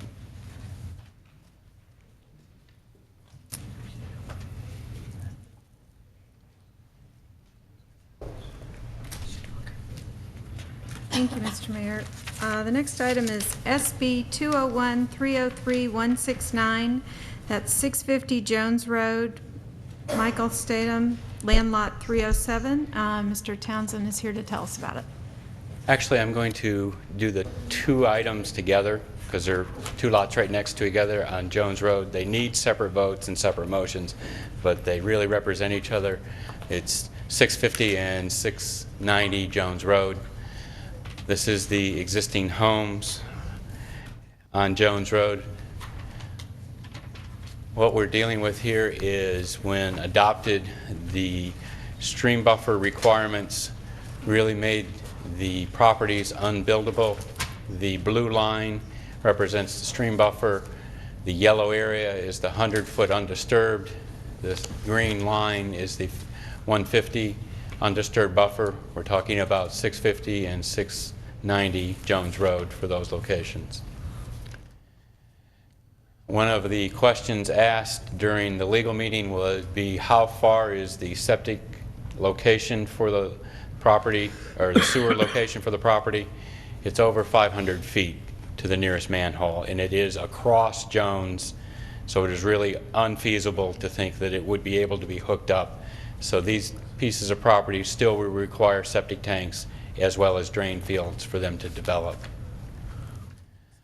This is the proposed site plans showing the encroachments and the reduction for the 50-foot buffers down to a 50-foot buffer for the location for future homes in these proposed area. This gives you an understanding of if the buffers were reduced to the required or to the proposed 50-foot undisturbed and the 75-foot impervious setbacks, this is where they would go, and that's how would it allow for the future development for the homes to be removed and future homes to be constructed in the location. This is part of the analysis that was provided dealing with how the stormwater from Jones Road comes under the road from a detention pond that is north of Jones Road and then starts the intermittent stream that is behind the pieces of property. Staff has recommended approval with two conditions. If you have any questions from staff. Does the staff have any questions? I know, does the council have any questions for staff? Councilmember Diamond. Are you still on the plane? Mr. Townsend, we're kind of in a unique position on this one in that our city engineer also has ongoing personal knowledge of this. Can one of you talk about the intermittent stream classification and how that impacts this?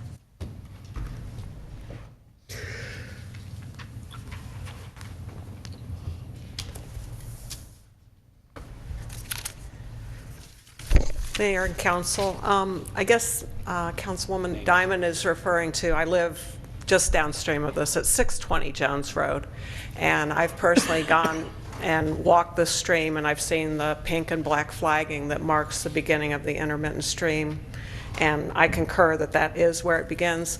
I drive over the stream every day, and I actually, before I came to work here, had Corey Rayburn come out, and he thought it was more an intermittent stream than a perennial. The way our perennial streams on the water resources map are defined are they're a blue line on a quad map. It really has nothing to do with the actual stream, with the drainage basin. It's just we took every blue line on a quad map and made them perennial streams. If you do the stream identification on the stream, it identifies as an intermittent stream, which is more in line with what we call flowing streams on our water resources map. So that's why I made the recommendation that I thought a 50-foot undisturbed and 75-foot impervious setback would be appropriate for this. Any questions, Ms. Varick? Thank you.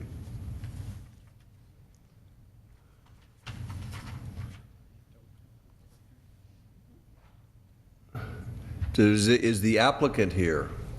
Yes, sir, come forward. Or are these two separate applications, or are we hearing them together? We're hearing them together, but they are two separate ones, one for each property. All right, well, we'll hear from each of our applicants. Michael Statham.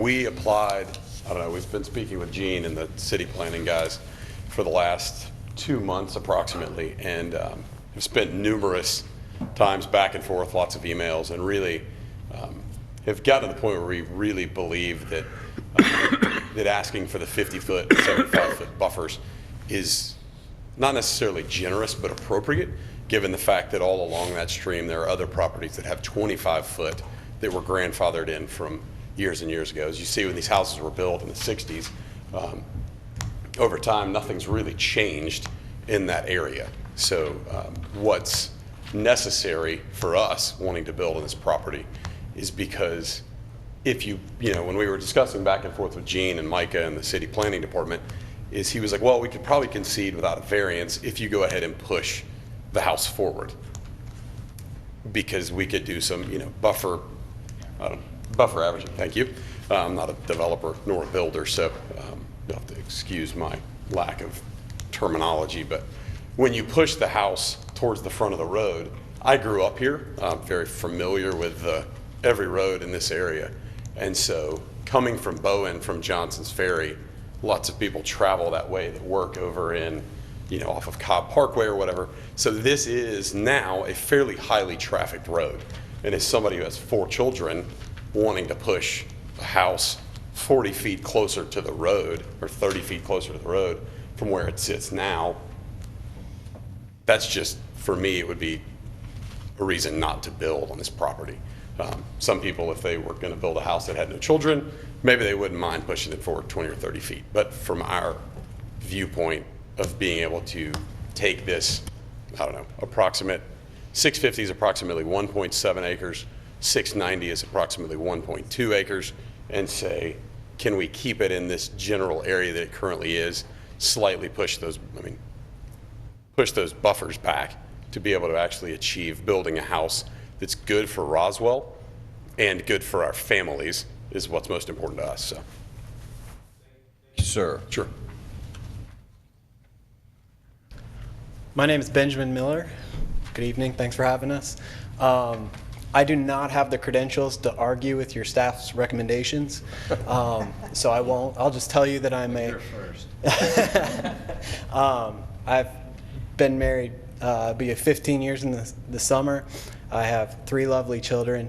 I'm a business owner, and I would love to join the Roswell community in one of these lots. Thank you, sir.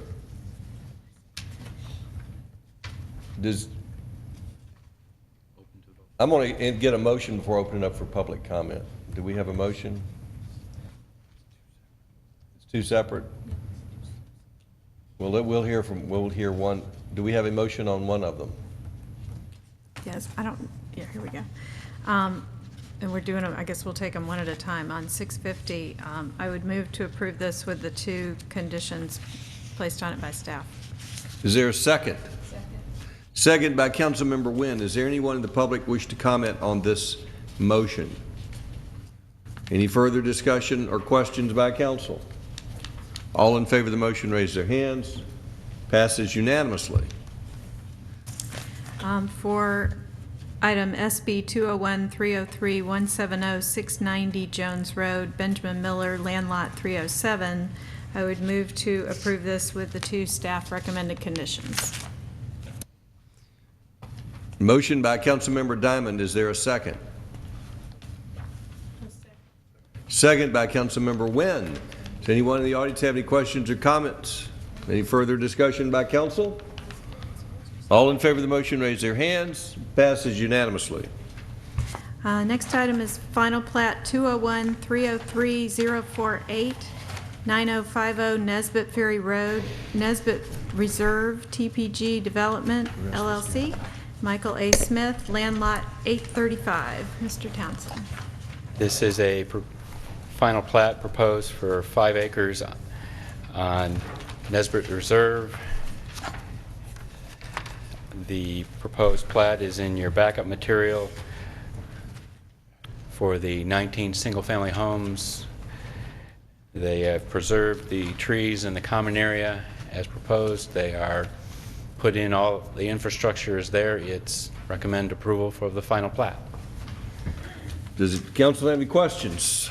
Councilmember DiPolito. Thank you, Mr. Mayor. Mr. Townsend, has anything changed from the rezoning of this property to what we're looking at on the final plan? Not to my knowledge. So it is consistent with the What was approved. zoning? What was rezoned, exactly. I know there was a question at one point about the detention facility in the southwest corner and how the water was going to exit there. I think it currently exits above ground. Is that how that wound up? I can't tell from this plat. At the time of the rezoning, there was discussions with the adjoining property owner of the applicant was proposing to hook into their drainage pipe, and that negotiation was, or that the condition was kind of left open. If the association to the southeast was agreeable, then they could hook into the pipe. If it was not agreeable, they had to design it to open flow to the property. The association would not accept. They couldn't come, I don't believe they could get enough of their own association to agree to hook with the pipe. So it was left open that way. So it's just the existing condition? Right. Thank you. Any other questions? Do we have a motion? Actually, their covenants required that they get, I think it was a supermajority of the lien holders as well. It was Yeah. neither. I move to approve the final plat. Motion to approve by Councilmember Diamond. Is there a second? Second by Councilmember DiPolito. Anyone in the audience have any questions or comments? Any further discussion by council? All in favor of the motion raise their hands. Passes unanimously. Next item is approval of a text amendment to Chapter 3 Alcoholic Beverages, Section 3.1.2 and 3.2.5 of the City of Roswell Code of Ordinances, and Article 6, Chapter 6.4 C3 Highway Commercial District of the City of Roswell zoning ordinance to allow for microbreweries. This would be the second reading. Mr. Davidson, if you'd read the ordinance.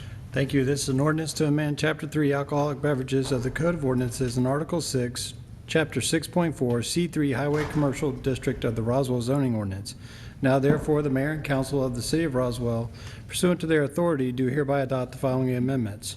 Chapter 3 Alcoholic Beverages of the Code of Ordinances of the City of Roswell, Georgia is hereby amended by adding to Article 3.1 in general, Section 3.1.2D definitions, new definitions to read as follows, text of which is incorporated herein by reference. And further, the zoning ordinance of the City of Roswell is hereby amended regarding these uses, the uses permitted in C3 zoning category, Article 6, Office and Commercial Zoning Districts, Chapter 6.4, C3, Highway Commercial District, Section 6.4.2, permitted and conditional uses, to provide that microbrewery be added to Table 6.1 as a permitted use in zoning category C3 and not permitted in all other zoning categories. Never approved, this will be the second reading. Do we have a motion for approval? Move to approve second reading. Motion by Councilmember Diamond. Is there a second? Second by Councilmember Price. Does anyone in the audience have any questions or comments? Any further discussion by council? All in favor of the motion raise their hands. Passes unanimously. Next item is approval of a resolution to submit the Urban Renewal Plan 1, URP, and the Opportunity Zone 1 amendments to the Department of Community Affairs. Alice Wakefield is here. Thank you. Yes, this is a request to approve the expansion of the urban redevelopment plan and the approval of a resolution to submit to DCA for consideration of the expansion of the original Opportunity Zone. Alice, do you have a copy of the current zone and the expanded zone? A map? Might help folks in the audience to understand. Yes. Yes, sir. I think this is... That's a little busy. If you could, It if you is a could tell little us busy. the area of which we're expanding, proposing to expand into. The purple areas are the areas that we're asking for them to consider adding to the opportunity zone for the original opportunity zone. The green represents the original boundaries of the opportunity zone. The pink is a previous expansion that was approved, and the yellow is what is opportunity zone 2 that is pending before DCA. We have not heard back on that. Thank you. Does the council have any questions? Do we have a motion? Councilmember DiPolito. Ms. Wakefield, could you explain the colors one more time? Okay, the green is the original opportunity zone that was approved back in 2010. The pink is an expansion that occurred about a year later. The purple. So the pink is approved. Yes, the pink is approved. The only thing that's not approved right now would be the purple and the yellow, or the gold's more color. So the properties we're adding are the Sproul property and what else? The Sproul property, Crossville Road property, and Crabapple Road. Then there's Manhattan, the property along Manhattan and on Canton and north of Woodstock, Old Roswell Road, Ramsey property near Bullock Hall, Mimosa and Bullock, and property along Marietta Highway 120. Basically, we worked with Roswell Inc. To identify these properties. They've had several inquiries from those business owners asking that the city consider asking DCA to add them to the opportunity zone. And the properties don't need to be contiguous? No, sir, because they are in the urban redevelopment plan. As long as they're in the urban redevelopment plan, that's the reason for the expansion of the plan, we can ask. Well, I'm curious that some of these properties being so far out of the original zone would even qualify, especially the ones all the way to the west. They just seem like they're so far out. If you remember, with the 2010 census, the census tract that qualified the city expanded, so that gave us a little more leeway to ask for these properties to be added. And just to confirm on, I guess it's Old Roswell at that point where the, just south of the Sproul property, is that another? South of the. That piece right there, or is that? Yes. Going that in is, as well? Yes, sir. Okay. That is, yes, in part of it also. It's purple. Good, thank you. Councilmember Eichelhardt. Thank you. Do they take all or nothing, or can they take pieces based on? They can take pieces. Okay, so that's probably Yes. good, though, if there are things Yes, that sir. could have problems, so, okay, thank you. Any other questions?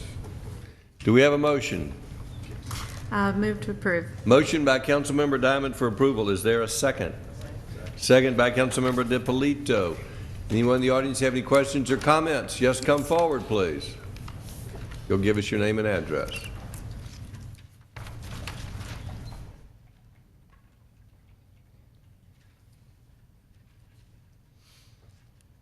Thank you.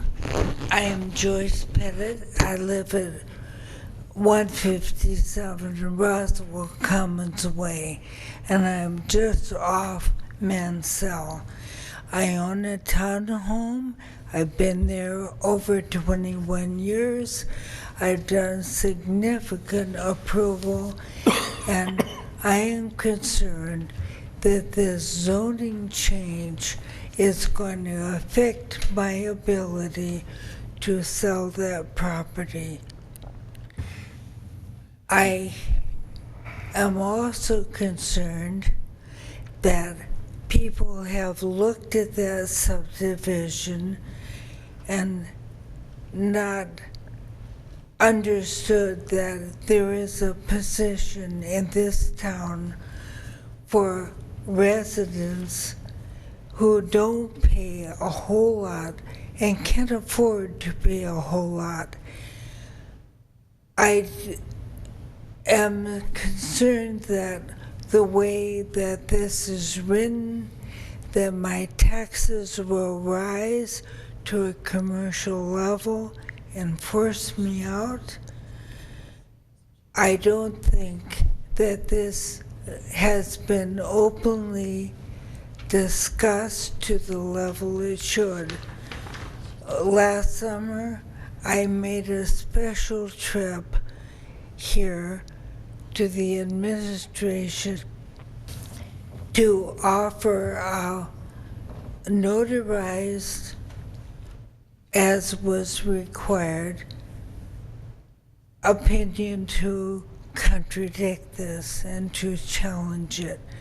I heard nothing back from anyone, and the first notice that I got was a public decision tonight, and I received this in the mail in today's mail. I understand it was sent out earlier, but in the future, I would suggest you give at least 2 weeks leeway so that people can plan their schedule and respond accordingly. Thank you for your attention. Before you leave, I first want to thank you for coming tonight. There is no zoning change on your property. This is not a zoning change. This is a application with the state of Georgia to change the taxable status of employment. So this will have no effect on your zoning, this vote, and I don't know if we hope it will create more jobs in Roswell, but whether that causes a rise in your property values, I couldn't tell you. That's not what my concern was. The fact that I was looking at deflated property value because of being taken over with a commercial endeavor. This is not changing the zoning of your property in any way. So it will stay townhome zoning. Your property, as it's currently zoned, will not be affected by this vote. This vote has to do with the taxable status, not with zoning or land use. Can you tell me when the issue that I have brought up will come up so that I can attend? I believe what she's discussing is the notice she received was the postcard related to the Unified Development Code. Yes. What it states tonight is staff is making the publication document available to the public as well as the map. Her concern relates to Roswell Commons is currently identified as mixed use, not townhouses. That's her concern. No, it is townhomes. Townhomes. It's strictly townhomes. That's what it is as designated said. today. Why don't we do this? If you will accompany her outside after this vote, then y'all can clear this up. But again, this vote is not a zoning vote. All right. And Brad can sort of answer your questions regarding your specific piece I of property. appreciate your time. Thank you for coming down tonight. Thank you so much. Does anyone else wish to speak? Do we have a motion? Did we already have a motion? Do we have a motion? I did, but move to approve. Motion to approve the expansion of the Opportunity Zone. Is there a second? Second by Councilmember DiPolito, motion by Councilmember Diamond. Is there further discussion by council? All in favor of the motion, raise their hands. Passes unanimously. Mayor, if I may, I want to follow up on something that Brad said so that we can have it on the record, that the Unified Development Code is officially published today. It is on the website along with the map available for anyone and everyone to review it. It will be there for the 60 days with the first reading before mayor and council being January the 13th. When does it go to the Planning Commission? That's the first public It goes to hearing. the Planning Commission for the third hearing next week. Next week. Next week, Planning Next week. Commission. Next Tuesday. Next Tuesday night. Thank you. At this time, we'll hear from our liaison to the Transportation Department, Councilmember Betty Price. Thank you, Mr. Mayor. First item is approval by the mayor and/or city administrator to sign a contract with Johnson Landscaping for the River to the Square Trail project in the amount of, oh, my eyes are not that good. Is that a 567,182.58, presented by Steve Asenbrack, who's still with us this evening. Good evening, Councilmember Price, Mr. Mayor, members of the City Council. We issued a bid, and 9 bids were received on this project, cost ranging from $608,000 to $906,000. After due diligence, we determined that Johnson Landscape was the lowest responsible bidder, in the amount of $608,000, with a negotiated price of $567,182.58. The project consists of a half a mile of trail, and I've shown a graphic here which shows State Route 120 moving up to the square. This is State Route 9. North is to the top of this graphic, and Willio Road is here at the bottom of the hill. This project will connect Willio Road with Bullock Hall Driveway and go through Bullock Hall to Bullock Drive. It's about a half mile long. It will be 10 to 12 feet of multi-use trail. Due to the higher expected bid prices, some of the alternate items such as lighting, benches, and trash cans were not included in this contract. But we do expect this is a unit price contract, and so based on conditions in the field, we may have the ability to change some of the wall lengths and some of the other pay items so that there still may be some money left over, which we may be able to cover some of those costs in the future. We're very excited about this trail. This will be a much-needed connection between the activities on the riverfront, and we believe that not only will it support the bicycle and pedestrian community, but also add much-needed economic value and vitality to the Mimosa Square area as well as Canton Street. Does the council have any questions? Councilmember Price. Thank you. There's a comment in the packet that says that the bid prices were higher than expected. What had you anticipated that this cost could have been? Well, we have our budget was 500. Our budget was 600,000. We spent about $26,000 previously with Georgia Power moving some poles. So what we have left in that particular line item was $576,000. So what we did was we adjusted the scope with the lowest bidder based on the schedule of values that was in the contract. So we got the project, it just didn't have as many of the amenities as we would have liked to have had. So your reference to higher than expected bid prices refers to the Georgia Power issue? No, ma'am. The bids came in, the lowest bid came in at 608, and our current funding amount was 576.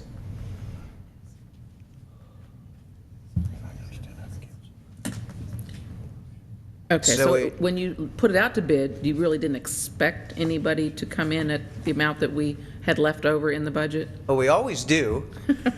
It's a fair market process, so it did based on the cost of the prevailing cost of concrete, rebar. That there's any number of reasons why the industry will come in. We try to be conservative in our estimates, and most of the time we hit our targets, but this time we didn't.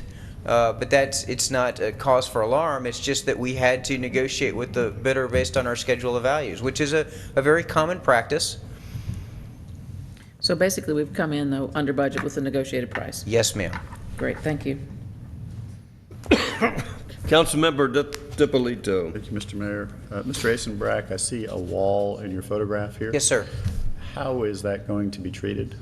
What will it look like? It will be an ashlar finish, which means it's going to be a reinforced concrete. It's going to be that stamped stone look, like what we did on the sidewalk project that we had on Old Roswell Road near Stroud's Printing. It's not the old style plain concrete wall. It's basically just a form that is put on the wet concrete to provide a stacked stone appearance. Right. And we've negotiated to also have that to be colored. We're working with Bullock Hall to have that admixture included in there to make sure that it fits in with it's context sensitive and it fits in with the historic area. Two things. I like that approach, and I think that worked out pretty well in the past. A couple things that we can tweak, I think, to make it a little bit better is to soften some of the angles. I think typically we do kind of pointed angles. I know and exactly it just doesn't flow right. So I think kind of soften those and make them curves. The edges versus- won't be quite as pointed you're talking about. Yeah, because Sure. when we change direction, it just looks awkward. And the other thing, the top usually gets forgotten about. We get the sides looking great with the stone look, and then there's just kind of concrete on the top, so. We try to whatever way put, do it. I don't know if you've been to the lower Roswell Road, what Cobb County's doing, that's exactly what they're doing, and I don't like it at all. They basically just put the form up there, take the form down, and then you get whatever it looks like. So if you get a half a stone or whatever, it looks unfinished. Ours has sort of a lintel, a cap that goes across it. If you've noticed, it's you know, a nod towards having a more finished top appearance, but I will make sure that the final troweling of the concrete is done in a way that sort of softens those edges and provides it a balanced look. Yeah, it's a minor point, but I think it makes a big difference. I agree with you completely. Thank you. Any other questions for staff? Do we have a motion? Yes. Move to approve signing the contract with Johnson Landscaping in the amount of $567,182.68. Is there a second? Second by Councilmember DiPolito, motion by Councilmember Price. Does anyone in the audience wish to comment? Come forward, please. Give us your name and address. Good evening. I know you don't want to hear me, but that's the way a mop flops. Of course, I'm glad to see something going on 120. My big concerns are $500,000 for a half a mile of road. Wow. I think linear sidewalks are about $20 a linear foot.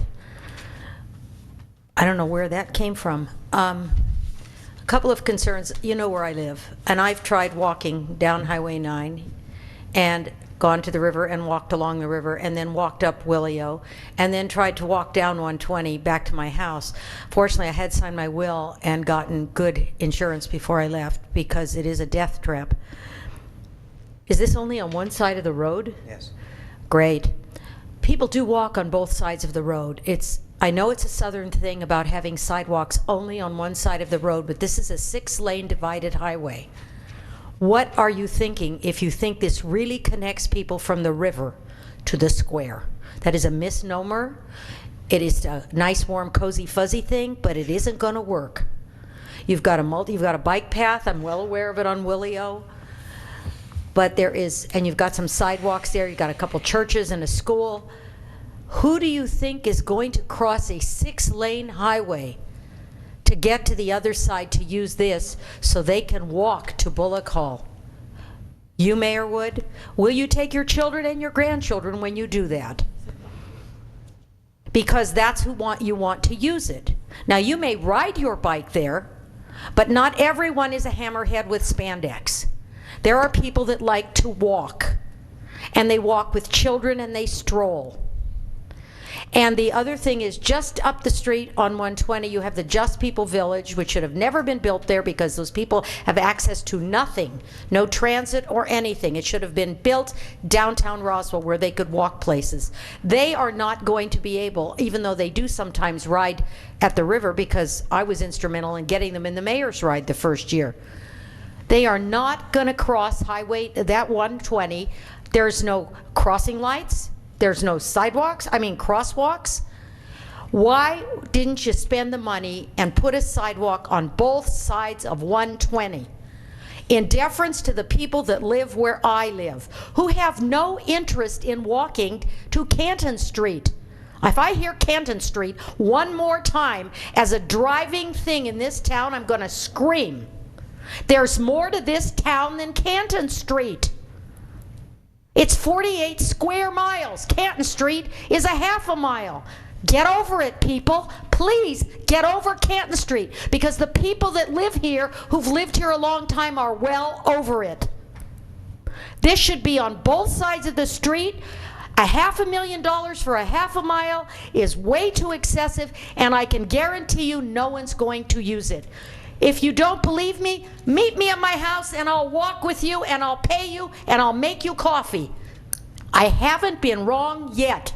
I'm nearing the end of my life in this town. I'm tired of waiting for you people to accept the fact that about 5,000 people live in a quadrant. We're not invisible. And no one up there, not any of you, care about us, and you're totally indifferent to our needs. You have all these pie-in-the-sky ideas, and they're not practical. So don't call it the River to the Square project. It's not. Would anyone else wish to speak? Is there any further discussion by council? All in favor of the motion, raise their hands. Pass it. It's 4. No, that's unanimous. If you'll call the next agenda item. Next agenda item is approval for the mayor and/or city administrator to sign a contract with Northwest Georgia Paving Incorporated for road resurfacing in the amount of $1,508,720.50. And before we go on, I just want to make a comment that I gave the wrong number in the previous item, and I just want to make sure that was corrected. It was 58 cents. Mr. Eisenbracht. Thank you, Councilmember Price. Yes, we had, we issued 3 separate bids. This time was a little bit complicated because we wanted to make sure that each of these items came in separately. So we issued 3 separate bids, 8213-282C, 283C, and 284C. We had 7 bids, and you can see by the bid tab that we had individual bids on each of these 3 items. Just by kind of coincidence, Northwest Georgia Paving was the lowest responsible bidder for each of the 3 line items, with a total amount of $1,508,720.50. So graphically, within the city of Roswell, we are going to pave mill. This is a combination of milling, patching, resurfacing, and restriping for Nesbitt Ferry Road, section of Norcross from the roundabout to Canton Street, Woodstock Road from Canton Street up to what is also Woodstock Road, the end of 92, and also Hembry Road from Elkins over to Crabapple, including taking out part in the center for the future roundabout at House Hembry. Does the council have any questions? Councilmember Wynn. Mr. Eisenbracht. Yes, ma'am. I'm so glad to see Nesbitt Ferry on this. Thank you very much. But are we going to, because I see the break over there in Hembry, and I understand how come there's that break. I'm assuming that there's also going to be a break in Nesbitt Ferry from below? I sent an email to Johns Creek, and I have not heard back about their intentions, so made it known to them that they were going to be paving Nesbitt Ferry. I would prefer if they were going to discuss Brumbelow that we do now. It would be very easy for us at any time to subtract out the limits of their project so that we don't have to mill it out and redo it, but I mean... So you haven't heard anything? Have not heard anything. I'd call Mayor Bodker, but I don't want to get him in any trouble. How about... I mean, it's not the end of the world. But I want to just make sure that, you know, I hate for us to pay the money to have that section done and then it comes up and gets torn back up again. So if you just can, you know, due diligence and make sure that you can at least get some type of answer from them, I appreciate it. Yes, ma'am. Thank you. Caleb. Councilmember Wynn, I'll reach out to my counterpart in Johns Creek and see if we can't connect those dots with opening up the conversation between transportation staff. Okay. I appreciate it. Thanks, Ms. Love. Steve, I support that. We had talked about it, Nesbitt Lakes, seeing if there's anything we could do to help them Yes, with sir. their access issue. Have We you will looked at that? look at that in the course of doing this paving, Mr. Mayor. Any further discussion? Councilmember DiPolito. Thank you, Mr. Mayor. I apologize. I missed the Transportation Committee meeting where this was discussed, or I would have brought it up sooner.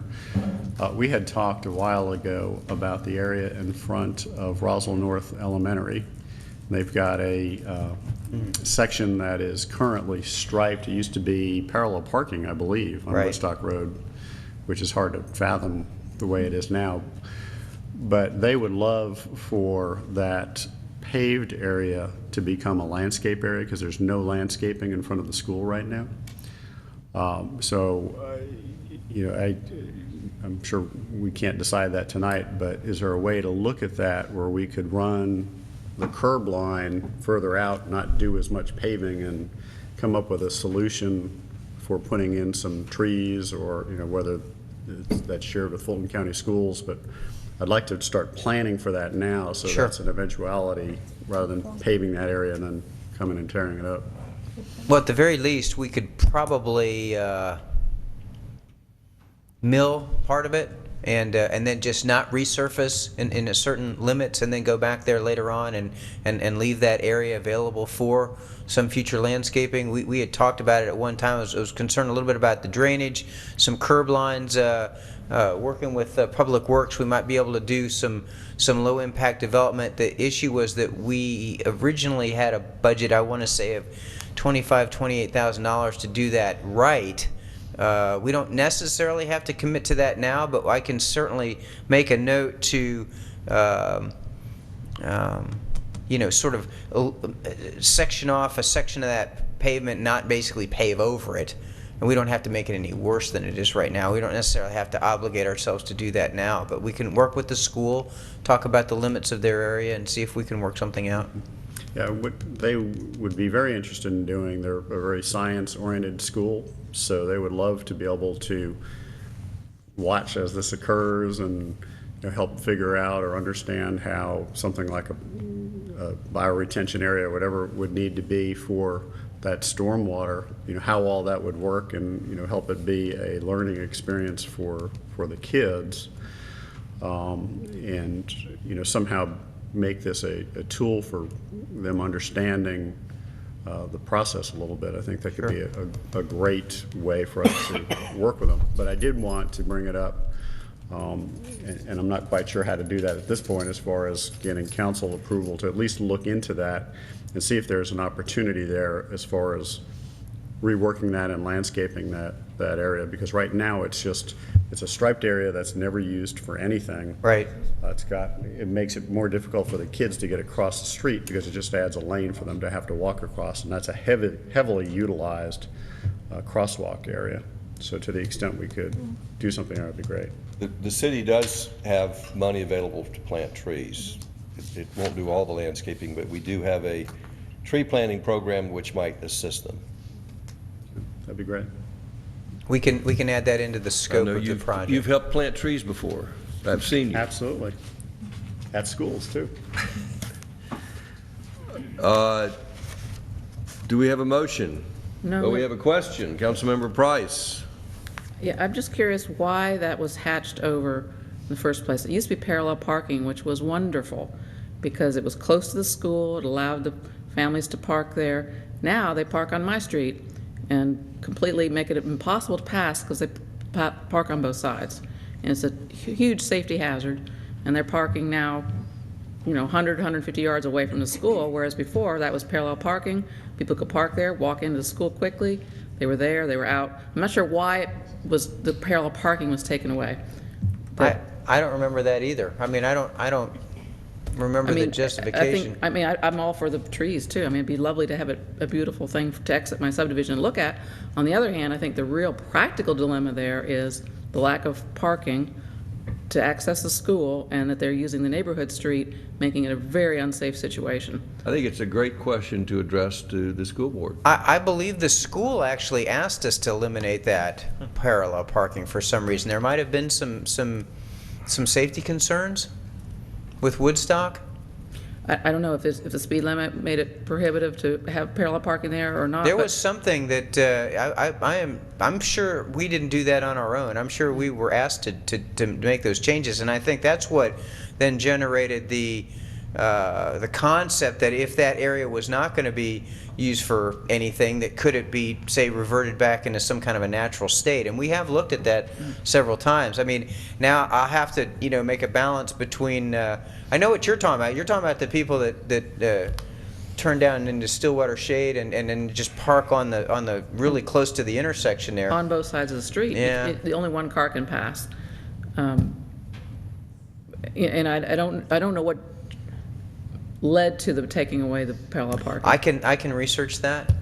Because if it were up to me, my choice would be bring the parallel parking back, and if they, for whatever reason, whoever's making that determination that it can't be parallel parking, then I think it would be wise to move ahead with utilizing that area instead of just a crosshatch to, have it something more attractive and possibly even useful and educational. Councilmember Orleans. Actually, not on regular school days, but on busy times and weekends, people still use that to park there along those stripes. Do they? Even in the Gore area? Hadn't noticed that, but okay. All right, have we gotten a motion yet? No, we're working on. Do we have a motion? My other comment was, regarding the Nesbitt Ferry, because of the Brumbelow issue, that it's sort of been unresolved with the ball in the court of Johns Creek. And I asked that there be communication to them. I think we do need to make it more than just an email. I mean, emails get buried, we all know that. So I think a real letter or a serious communication of our intentions, so that if they want to respond on the other issue, that they can do that in a timely fashion. Otherwise, move to approve the signing of a contract with Northwest Georgia Paving for road resurfacing in the areas that we were shown in the amount of $1,508,720.50. Motion by Councilmember Price. Is there a second? Yes. Councilmember Price, would you be willing to look into the area that we discussed in front of Roswell North Elementary? It sounds like we've at least loosely given Steve some direction, but if you think we need to put it in the form of the motion, we can do that as well. I'm comfortable that we've got flexibility in the contracting process, and I certainly have your intent. Okay, that's all I need. Thank you. We have a motion. Do we have a second? Second by Councilmember DePolito. Anyone in the audience have any questions or comments? Any further discussion by council? All in favor of the motion? Passes unanimously. Thank you. Do we have a motion for closure? Personnel and real estate. Motion second. Do we have a second? All in favor, raise your hands. We have enough votes to get us there. We're adjourned. Oh, thank you so much. Right there? No.